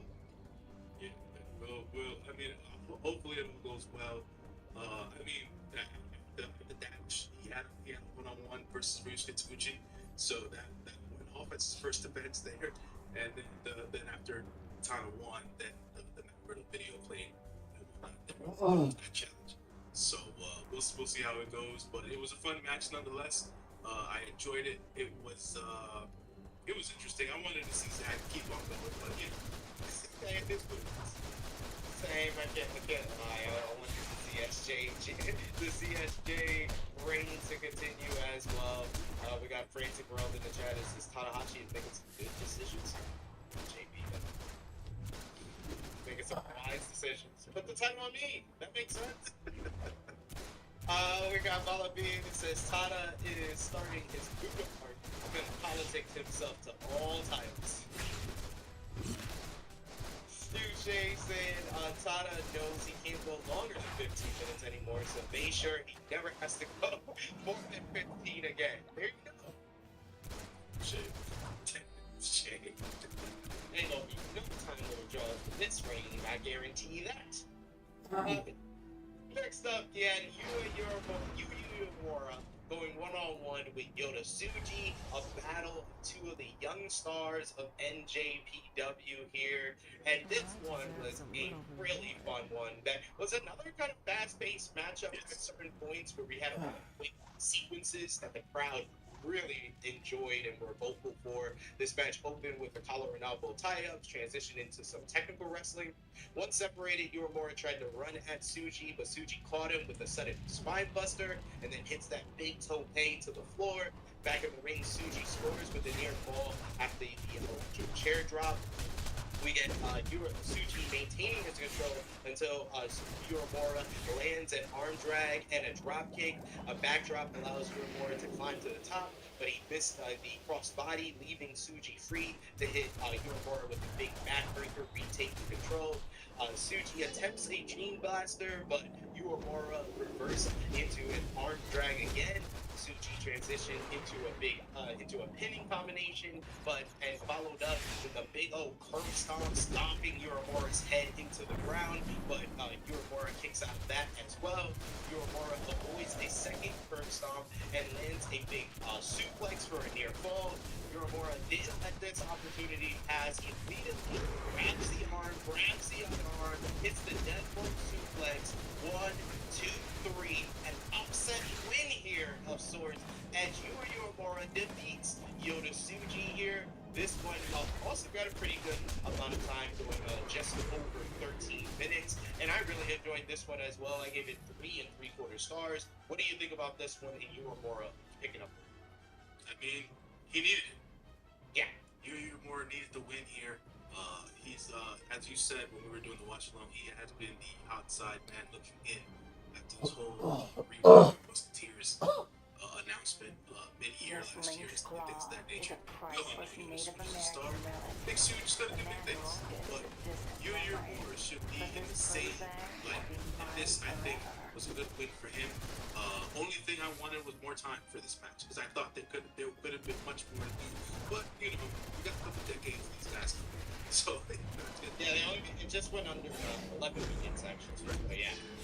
So, at the end of the day, I think it was a good start to building their eventual decades-long feud. They'll probably switch places. One of them will be heel at one point. So, we'll see. Big Dog saying Tanahashi has looked at the numbers and they say it makes sense for him to have all of his titles. It is what it is.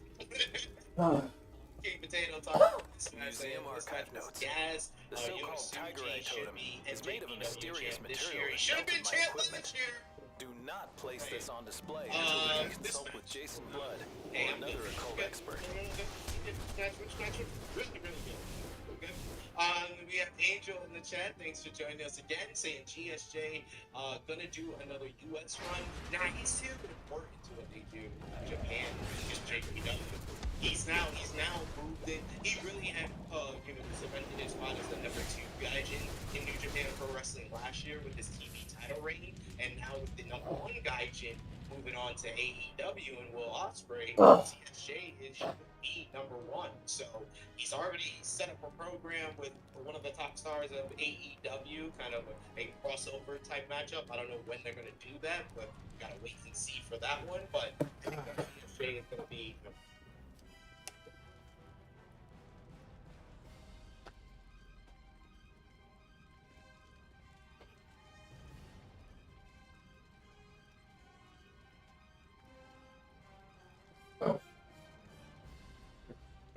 Quick break.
shit!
Jesus.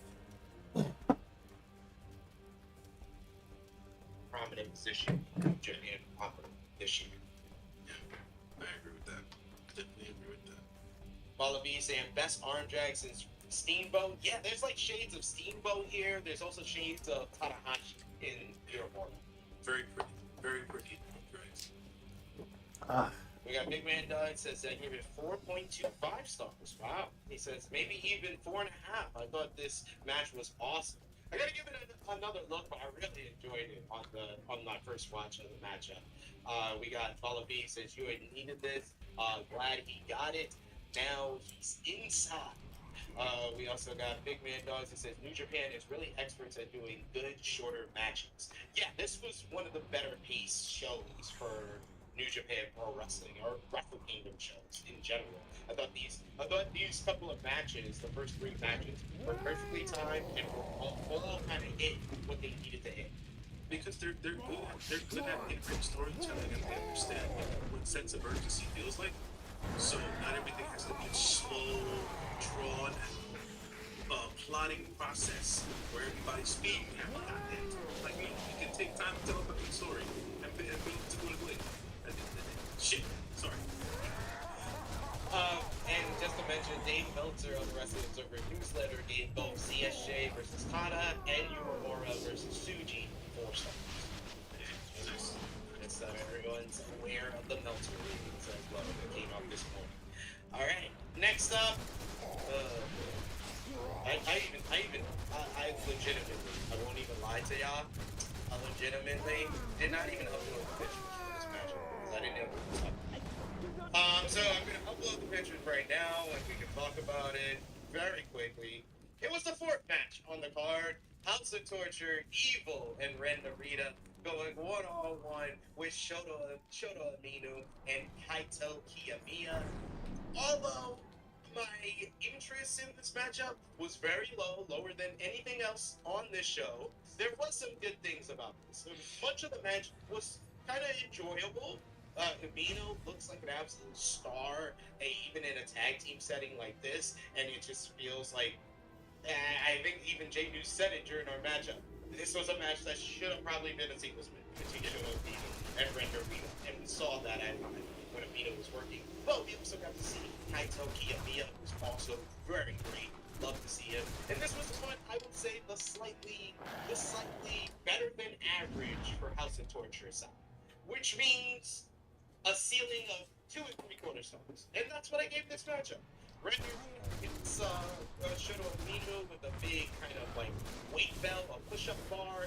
Then he hits X Factor. Yes, the Bella Buster to pick up the win. House of Torture standing tall. Hooray! This match went just over 7 minutes. I give it 2. They did exactly what I didn't want them to do. They clowned him. They gave him a weapon, just like they did Show, and they gave him no disrespect the next time. None. At the end of the day. Face buster. For Ren Narita? The Bella Buster. Scott E said that on the Fightful review, and I've just been, I should call it the Bella Buster. It's the Bella Buster. It's not the X Factor. It's the Bella Buster. I was expecting some sort of like a submission hold or something like that, or like maybe some sort of nice suplex or something. I don't know. Freaking Bella. What are we doing? What are we doing? Like, understand Japanese sensibilities, American sensibilities, and then it's like, what is this? You did nothing for Ren Narita. They did nothing for Ren Narita. It was just more like I lost to keep warming. Anyways, RPG's been saying also no multi-man tag on Wrestle Kingdom, thank God. Honestly, I felt like this match should have either been Narita versus Shooter, or should have been a big multi-man matchup of House of Torture versus like the baby faces they've been feuding with. Give me Kaito, give me someone from Noah. I was like, throw Great Buddha. Great Buddha done broke enough retirements. Have him team up with Roy Shota Amino against House of Torture. that would have been better off. You saw the reaction that the Noah multi-man of Team Noah versus House of Torture got? He got a bigger reaction than this match. Yeah, I just, you know, it is what it. I got nothing. Angel saying it looked like they were building a ZSJ versus Samoa Joe, TV versus TV on ROH. Sad that didn't happen. I think we all was. Everyone that was watching ROH at that time and heard Zack Sabre Jr. refer to Samoa Joe as Samoa Joe. That's it. That's all we needed. Collection of Babylonian artifacts had gone. We were like, something this rare belongs to a person who can appreciate it. We got me saying Ren hit an X Factor. That's all I remember. It's a tough way to be, man. It's a tough way. Yes. It's House of Torture. Why do they keep doing this to us, J News? Please explain this to me. I mean, you know, Valavi has a point, but like I said, the Japanese crowd eats it up, right? It's their version of heel heat. The final piece. You know, perfect. Now let's see what power these relics possess. I just wish they didn't have in-ring style. It's like cheating. Which is really more or less the problem, right? It's not necessarily the characters, it's just how both the matches are. So it's like, can we stop using the weapons at this point? Can we do something else? You know, you cannot destroy what has been unleashed. It's almost like we started reading about House of Torture, and its #1 fan appears backstage. Jerk. Joining us now, all the way from the UK, our esteemed colleague, the third member of our New Japan team, it's Sanaa. What's going on? In the House of Torture, I need to protect them, and here I am. Here you are, to protect House of Torture. Now protect them. Defend this matchup with Brandon Reed Evil versus Kaiser Evil. The worst match on the show. That's it. Like, shoot, you know? That was great. But the bonus that, but that's it. I can't defend it. Can't we be friends? Why? You dare to destroy our ancient might? I'd much rather than just do Shoto Dino versus Kaito Kiyomiya. Yeah. But for the spotlight, do something like that. Yeah, it would work. Just like in the pre-show, they could have run around and then try to talk to all of these students. You dare to destroy our ancient might? Malavi says, okay, I'll say it again. Stop pitching ideas for House of Torture. They work in Japan. They just work. Yeah, I get it. They're brewed in Japan. That doesn't mean they work. It's not to the point of the brewing. It's past kayfabe. It's past the character. You cannot destroy what has been unleashed. People. That's it. It used to be that first came back and cheer again. It was refreshing of the House of Torture. That was the torture act and hearing the boost to it. Don't touch a lady. That kind of venture off into like you said and all. It really feels like it's that I feel good too. Like when people go to like Finley's booth, felt like they would be with they don't be afraid to be Moxley. But House of Torture feels like why they upset with all cannot destroy what has been unleashed. to stay on the ground. Fast and easy, You could have tried to kill me and show the best like House of Torture, I don't know. You dare to destroy our ancient might?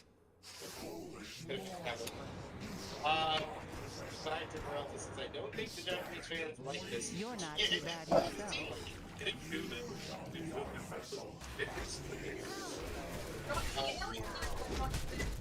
future Tanahashi could do it. So you want to play rock? We got Malavi says those crowds eat that House of Torture shit. They always get a reaction. I don't like it. I'm not the target audience those for it. alien But it works creeps for the people possessed there. me. More to be said after the main event. Well, they're gone now. Yeah, And the diamonds, because they use too. them in those spots. Anyone we get a dude When in the next we spot that they meet, use them in I'll the have main to event. remember you're To the be fair, you cat could burglar probably able have to defeat the gods. like you could have Osprey had done it. Osprey would have got heat for it. It didn't matter who had done that spot. I guess it just made sense because of like Evil Sonata Night. Yeah, it made sense with that story, even though I'd much rather have had Kenta chase Owens. Yeah, like it was Kenta for like the second time. Imagine that. That would have been great. That would have been a great callback. Oh man, a missed opportunity. We do have a super chat donation from our good friend Will Chisholm. Thank you so much, Will. Always supporting us. He said, "What world does a Bella Buster beat anybody? New Japan Pro Wrestling." Yes, the Bella Buster. We're not calling it the X Factor. Trent Narita cannot do the X Factor. He can only do the Bella Buster. What? Like any effectiveness, just to push Narita for what he is. They should have given him like a submission finisher or something like that. Like, just doesn't work. The Bella that takes you back, doesn't it?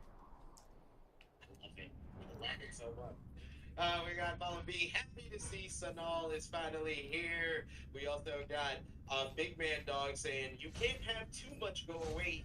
It's like salt." Yes! Yeah, oh my god, this might be the best comparison that I have seen for Evil. Evil is legit Kevin Sullivan, Dungeon of Doom leader of New Japan Pro Wrestling. He is that. Big Man Dog. Some of your great comments previously. That might be your best comparison. Oh my god, you lived through that, J News. You remember the J? Didn't live through that. Remember the Taskmaster. Yeah. Naito over here being Hogan right now. Get away from these guys. Alright, so like I said, a lot of good matches, even some great stuff for 8 minutes like Tanahashi and TSJ, but this felt like the first genuine great Tokyo Dome matchup. Next, as we had the never openweight championship up for grabs, as Shingo Takagi defending against Tama Tonga, and immediately we started off like all never openweight championship matches should start off. Shoulder blocks right from the start, testing each other's footing. We get Tama is the first to strike, landing a big drop kick. We get a pair of suplex, putting Shingo on the back foot. Shingo's fired back with a shoulder block, a slam, even a freaking Tope-con halo from Shingo Takagi in this one. We get Tama with a big net breaker to reset things. Then we get a strike exchange. Shingo bites into the corner, landing a big superplex to re-cement his lead. Sliding lariat gets him a 2 count. Tama answers back with the Tama twist a moment later. Then we get the Supreme Flow for a great near fall. Shingo stuffs the gun stun, leading to a back and forth exchange between the two men. Shingo wins that out, landing a big power bomb, and that turning into another. Shingo hits the big pumping bomber before attempting the Made in Japan, but Tama is able to reverse that into a gun stun. Tama drops Shingo with the Bloody Sunday, but Shingo kicks out at 1. Tama follows up with a lariat before attempting the DSD, but Shingo escapes. He eats a big forearm. Tama attempts another gun stun, but Shingo hits one of his own. He then hits the pumping bomber and a Made in Japan for a great near fall. Shingo unloads on Tama, dropping him with some strikes before attempting another Last of the Dragon, but Tama frees himself up, hits a style splash. He then tries for another gun stun, hits it. Shingo kicks out, and then finally he picks him up. He hits the OST, the DSD, 1, 2, 3. Tama Tonga is a 4-time never openweight champion in an absolute great match. I gave it 4.25 stars. This felt like the never openweight matches that we have come to expect from New Japan Pro Wrestling at Wrestle Kingdom, living up to the moniker, and arguably, in my opinion, the best singles match I've seen Tama Tonga in, and a sample of why Shingo Takagi deserves better in 2024, because this man loses and our new champion then goes backstage and says he's leaving the company. Yes, Tama Tonga announced in his post-show press conference or post-match press conference that he has decided that this is his final month in New Japan Pro Wrestling, and he is going to be leaving the promotion to go back to the United States to be closer to his family. But Sanal, what did you think about Tama Tonga versus Shingo Takagi first, before we talk about Tama leaving? First thing, F you haters, you know? Going into this show, everyone was like, don't need to see Shingo and Tama again. Oh, I don't want to see Shingo and Tama again. And like 2 minutes into the match, I was on social media and everyone was like, oh, I feel bad, I should have said that, I should have said that. In what world do you ever doubt, like, Tama himself is good, but in what world do you ever doubt that Shingo Takagi will not put on a banger, especially at Wrestle Kingdom? Like, shame on all of you if you ever thought that. And I saw 27 minutes of those, and so I was good. I was tapped out. I was like, yeah, I'm good. So at the end of the day, I'll chime in here as well. I sat here and I said the same thing. You know, I spewed that hate, not because Shingo was in the match, but because we got 27 minutes the last time, and we had that other match the first time. And I said, so why do we need the third one? And now Tama rings the bell. SP3 just informed me that he had a backstage comment saying that he's going to leave the company. Now, as per it was said earlier in the chat somewhere, Tanahashi made some choices here during Wrestle. So he made some choices. The match was a banger. I was surprised that it was such a banger at the end of the day because of the fact that this was the third one, and I didn't know if the crowd was going to be into it or if I was going to be into it or not. And I got into it, so it was cool. Shingo did his thing. Tama did his thing. When Tama broke out the Styles Clash, I flipped my shit. I said to myself, it's the ode to all the Bullet. Like in my head, I said to myself, why is it the ode to all the Bullet Club leaders? Like where's he? Like it's subconsciously, I was like, is he going somewhere? And I was like, all right. And then we just said, I was like, oh no. all goes to the old Bullet Club. Wherever Tama goes next, please get rid of the gunstun, any attempt to like a finisher, because I just think it's been overplayed. You don't need to see it in the next stage of your career, Tama. You're too talented to keep using that gun. And the thing is, how effective has it been in his past single matches? Non-existent. So we don't need it. Not very. It was effective for him in the G1, but the DSD is kind of like his go-to main finish. It's like the gunstun has become his pumping ball. He uses that like he attempts it like 10 times a match. Yeah. Don't need it. Attempt it twice, maybe. Don't like Shingo doesn't do.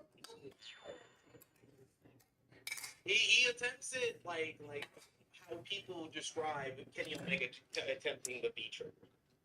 People always over-exaggerate the amount of time Kenny Omega hits a V trigger, but Tama goes for the gunstun as many times as people think Kenny Omega goes for the V trigger. So within like the first few minutes, like gotta try and finish it with a gunstun. Like you're not gonna end Shingo Takagi in 2 minutes with a gunstun. You know what's gonna happen? Because Vala B just said something down here. He said he can't do the particular finishes in the Fed or the DSD. You know what they're gonna do to Tama. It's gonna be out there. They're gonna put him in the tiger stripes, and they're gonna have him hit that supreme flow, and then it be another Prince and the Jimmy Snooker brother. And that's what I'm saying right now, folks. Tama, wake up. If Vince McMahon is still in charge, you know that's exactly what they're doing. But at this point, I feel like he's just going to be AJ's gonna need new friends from what we've seen on WWE TV. Who's better? Who's better? Oh please, dear God, do not ruin Tama Tonga's. Do not ruin Tama Tonga in WWE by pairing him with EJ Styles, because that's the death nail for Bullet Club, former Bullet Club. It's not a death nail. It's just a nail to stay at home and collect the check, which the Good Brothers are perfectly fine. That's exactly, yeah, that's what it is. But anyways, look, the match was dope. It was good.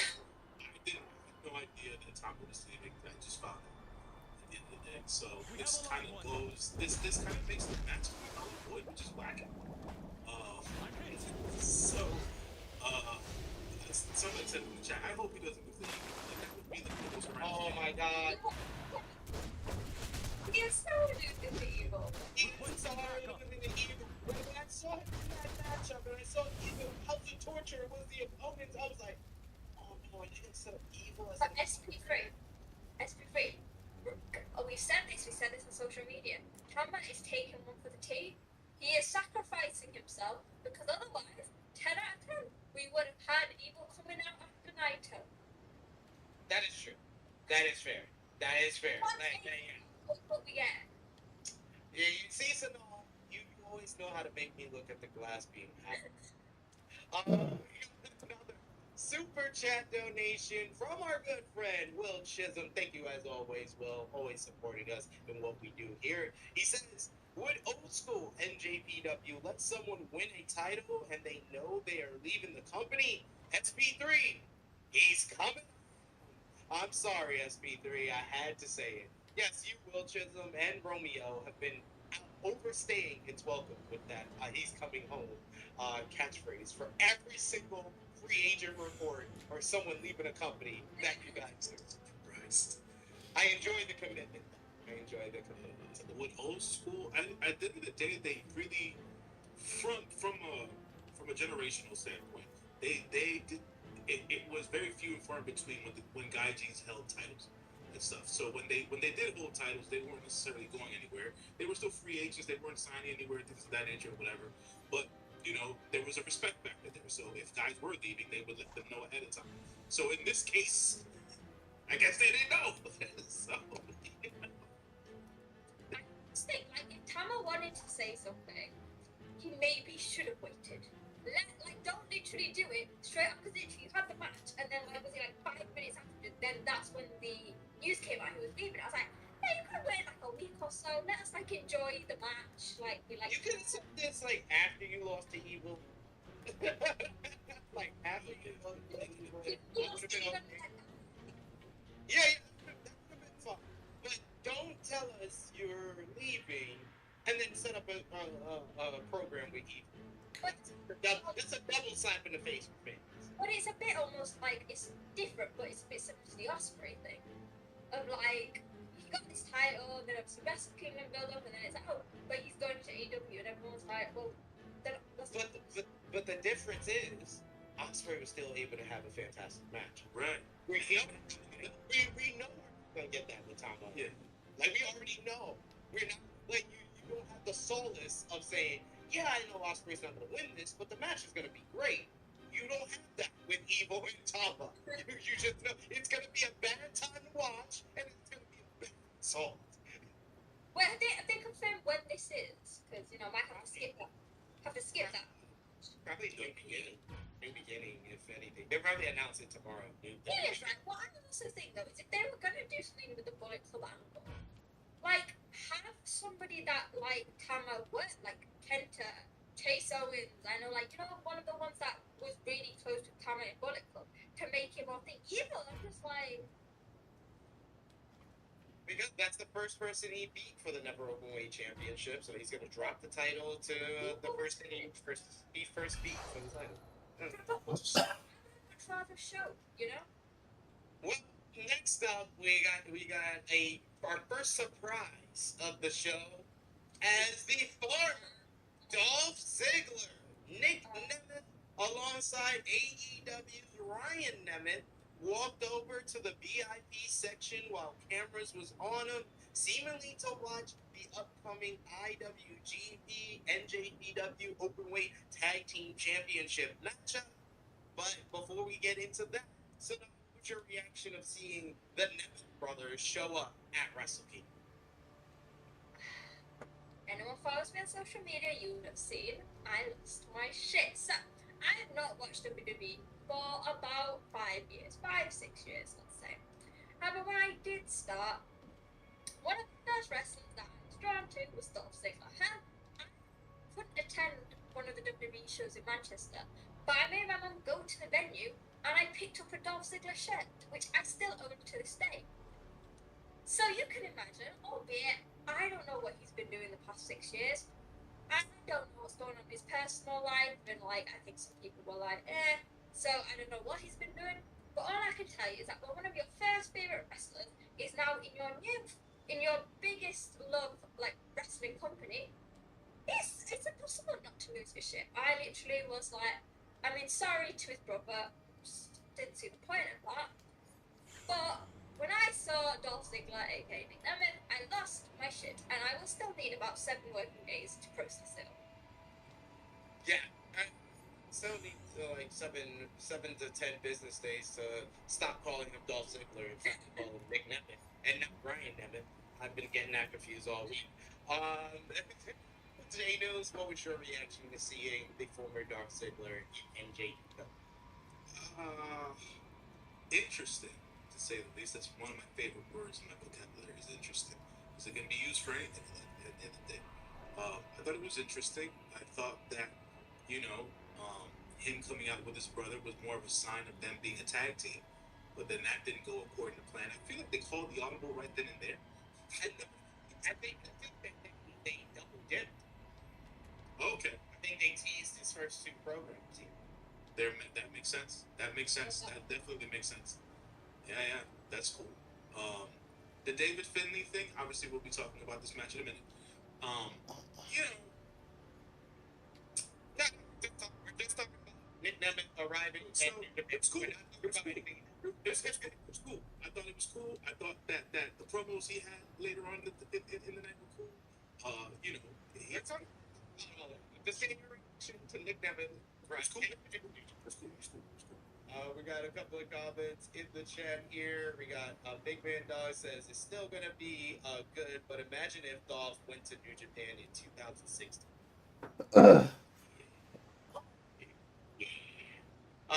Jay saying my prediction: Nemeth is gonna be known as the 2024 Comeback Wrestler of the Year. I think it's so like Dolph Ziggler and Nick Nemeth was amazing in WWE, but it's gonna be interesting to see his transition to New Japan. Because it's all fair and well like working one style, and he's been WWE, I guess, basically his whole career. 20 years. He debuted in WWE in 2005. So for me, as great as he is, can he now move that? So like even talking about Jay-Z's promo, and I know we're talking about. For me, he still has the aura of a WWE wrestler, and whether it's gonna fit perfectly, and whether the crowds are gonna draw to him similarly how they've done with other wrestlers, I have to think about it. Because yeah, he's an amazing wrestler, but I've only ever seen him do WWE, so it'll be interesting to see if he can adapt his style in like 2 years. We shall see, but they were here to watch the winner-take-all title versus title matchup. IWGP Tag Team Champions Bishamon, Hiroki Goto, and Yoshihashi versus the NJPW Strong Openweight Tag Team Champions, the Gorillas of Destiny, El Phantasmo, and Hikuleo. Bishamon got an early advantage in this one by double teaming ELP. They attempted to do the same to Hikuleo, but the size was just too much for them. GLD established control by using double team moves of their own. Suplex to ELP allowed Bishamon to fight back into this one. We get Arana from the top rope that sent both members of Bishamon to the floor. Hikuleo furthered this lead for quite some time. A miss from ELP allowed Bishamon another opportunity to gain control. This one just kept going back and forth. Bishamon looked like they were going to put things away, and in their big double team moves, we get the Shoto for a near fall before Hikuleo breaks it up. We then get a super thunder kiss onto Goto, and he kicks out of that one. Then ELP just goes into overdrive. He takes out Yoshihashi with a tope on the floor. He then hits a CR3, a CR2 power driver, CR3 to Goto. Hikuleo climbs to the top, hits a damn splash off the top rope, and the Gorillas of Destiny are your new NJPW Strong Openweight Champion, well, still NJPW Strong Openweight Tag Team Champions, as well as new IWGP Tag Team Champions, finally defeating Bishamon here to win all the gold. I gave this match 3.5 stars. Sanal, what did you think? I think we all knew that after their banner of the World Tag League, this would never have been at that level. Do you know what I mean? See, this is the difference between Tama Tonga and Shingo Takagi in this match. These two guys had 2 matches in like a couple of weeks, and the second match was 40 minutes, and I was still like, oh, I'm there. Wrestle Kingdom. But 20 minutes Tama Tonga and Shingo Takagi the first time, 27 minutes the second time. I'm like, we're good. My power ring is nearly depleted from the attacks of the Green Lanterns. I was okay with this match being Code 100. I think, and the thing is, I keep saying, so we had that UFC spoken both, like, ahead of the match. Once they improved throughout this, I remember I spoke to Hikuleo and he was like, he has changed so much. Stop what you're doing and get down on the ground. And This said, is your there are only things warning. I want to bring out this match that didn't work the first time. And that's the top room thing. And that's what I love is that while we all know Bishamon is amazing, and I think, thank God, I think Bishamon made the right decision putting it on Hikuleo. But the main thing is we are seeing them grow and seeing that they are taking this tag team very seriously. Like, in the post-match comments where ELP was like, I'm a better tag wrestler than this wrestler. Which again, I think is true because ELP is a phenomenal single wrestler, so he should put himself down like that. But to have 2 singles guys who nobody really expected would work together, to have them continue to grow and showing their journey as a tag team, and also like the personal journeys they're both going on. That's what I personally, that's what has me invested in, like you said, compared to Shingo and Tama. Why I was fine for the third match literally within like less than a month, I guess. Yeah. That's what they had. And this was a good one. Not as good as their World Tag League matchup, which was one of the best tag team matches of 2023, but definitely a good matchup on this show. J News, what did you think? So, much to both of you said, I didn't expect them to live up to the last banger that they had here, but it was a decent exchange. I was not expecting ELP and with this match to be what I was thought they would continue to run Bishamon around. Not necessarily knowing as to where the tag team division is right now outside of those 2 tag teams. So I just expected them to retain, but you know, with ELP and Leo being unified champs, I think it's a different. It gives them a different feel. Hopefully, different things are set out for the future for those guys at the end of the day, and we'll see what teams begin to challenge. Then hopefully they don't enter into some sort of feud with House of Torture. Yes, I'll continue to bring that up. Well, there's in the B team of the Bullet Club and Chase Owens and Kenta first. Well, you know, they got that big beat with, you know what I'm saying? Because Kenta is one of that turned on ELP. Right. But kind of thing is that there's nobody else Kenta's too. It should have been Kenta and Taiji. That made more sense because those are the 2 that really turned on. All over. It's the number. It's also the NJPW Strong Openweight. There's no need for panic. Gato, why don't you just do this? Someone just Something's destroying the city. Please try to remain calm. Because Kenta and Taiji Shimari facing, because also ELP is still like on that junior. Please don't hurt me. I just got out of law school. What are you? No. I'm terrified. You happy now? Help! Yeah. Should have had that. Now you've got me excited that we should have had that instead. Also, I'm terrified. You happy now? He's probably improved that much. I just want all this to stop. Chase Owens match, and I'm interviewing Chase. Why would you get that? What are you doing? Please don't hurt me. I just got out of law school. They didn't do anything. GP Junior Heavyweight Championship was up for grabs next at Hiromu Hiromu Takahashi defended against El Desperado, the two rivals going at it here. And this match started fast as we get a big dive by Desperado onto Hiromu, who had the nice over the top jacket as always for Wrestle Kingdom. Back in the ring, the two were traded moves until a dropkick sent Desperado from the floor into a barricade. Hiromu down with the lead, drove Desperado into the corner. Desperado retook the lead, using a stretch muffler to focus on Hiromu's leg. Once Hiromu escaped that, Desperado continued to focus on that limb in an attempt to damage the leg further. Desperado leaped towards Hiromu, but Hiromu sidestepped the attack.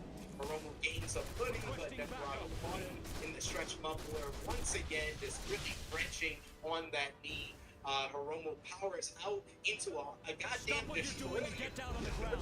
This is your only Up with a time bomb for a 2 count. He then tried for the time bomb 2, but he failed, forcing Desperado into the corner instead. On the top rope, Hiromu attempted to fling Desperado, but was Desperado now slammed from the top to the mat. Hiromu tried to power up, but Desperado hammered him down with some strikes to keep him grounded. Hiromu dodged a big punch by Despi and landed a big lariat to regain control, but Desperado fired back, hitting the big punch, then landed the Pinche Loco for a near fall. Desperado attempted the Pinche Loco again, but Hiromu got the unnamed Hiromu roll for a near fall. Desperado kicked out, landed another Pinche Loco. He hits a driver Pinche Loco, then another Pinche Loco. 1, 2, 3. You got to use a ring construct-made thingamabob? The Sinestro Corps must be desperate to give a non-member something like that. And more importantly, he is now interesting. I'm not seeing Sinestro's energy charge anywhere on my scans. in the Tokyo Something's up. with the IWGP If calculator is correct, Sinestro's this ring match has been drained 4 to the point where stars. the These JSA guys was have able to take him captive. tremendous chemistry Rescuing together. This was an Sinestro would be excellent quite a matchup, a strategic straight up move banger on our here. part. And then after the There's match, a during the secret safe house post-match location press nearby. conference, post-match Get in comments, and find out what Desperado they know. was first approached by his former tag team partner in the Super Junior Tag League, Master Wado, who suggested them possibly facing each other for the title, but then it was Uncle Nobu and House of Torture show tagging Despi Wato, laying them out, and Nobu staking his claim for a shot at the IWGP Championship. Why are House of Torture in everyone's business? House of Torture was everywhere! Daniels, what did you think about Hiromu and Despi? I'm with Volavi. It needed more time. There was something about the first set of matches that was like, why are we getting more time in a 5-hour show? Like, I don't understand. Man, you said it cut things short. It still was 5 hours. Yeah, exactly. You know, it's like you cut down this other match short. It was still in a 5-hour show. I don't understand. I don't get it. But anyways, that 20 minute, that 15 minute, they give people to rest between Rambo and everything else should have been added to the rest of the match. So forget all that. We don't need I need to get my bottle C soda cola. Level. The best. Be right back, folks.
What the fuck?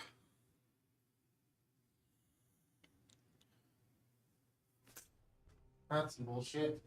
At least I wasn't in an alert. Fuck.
Alright.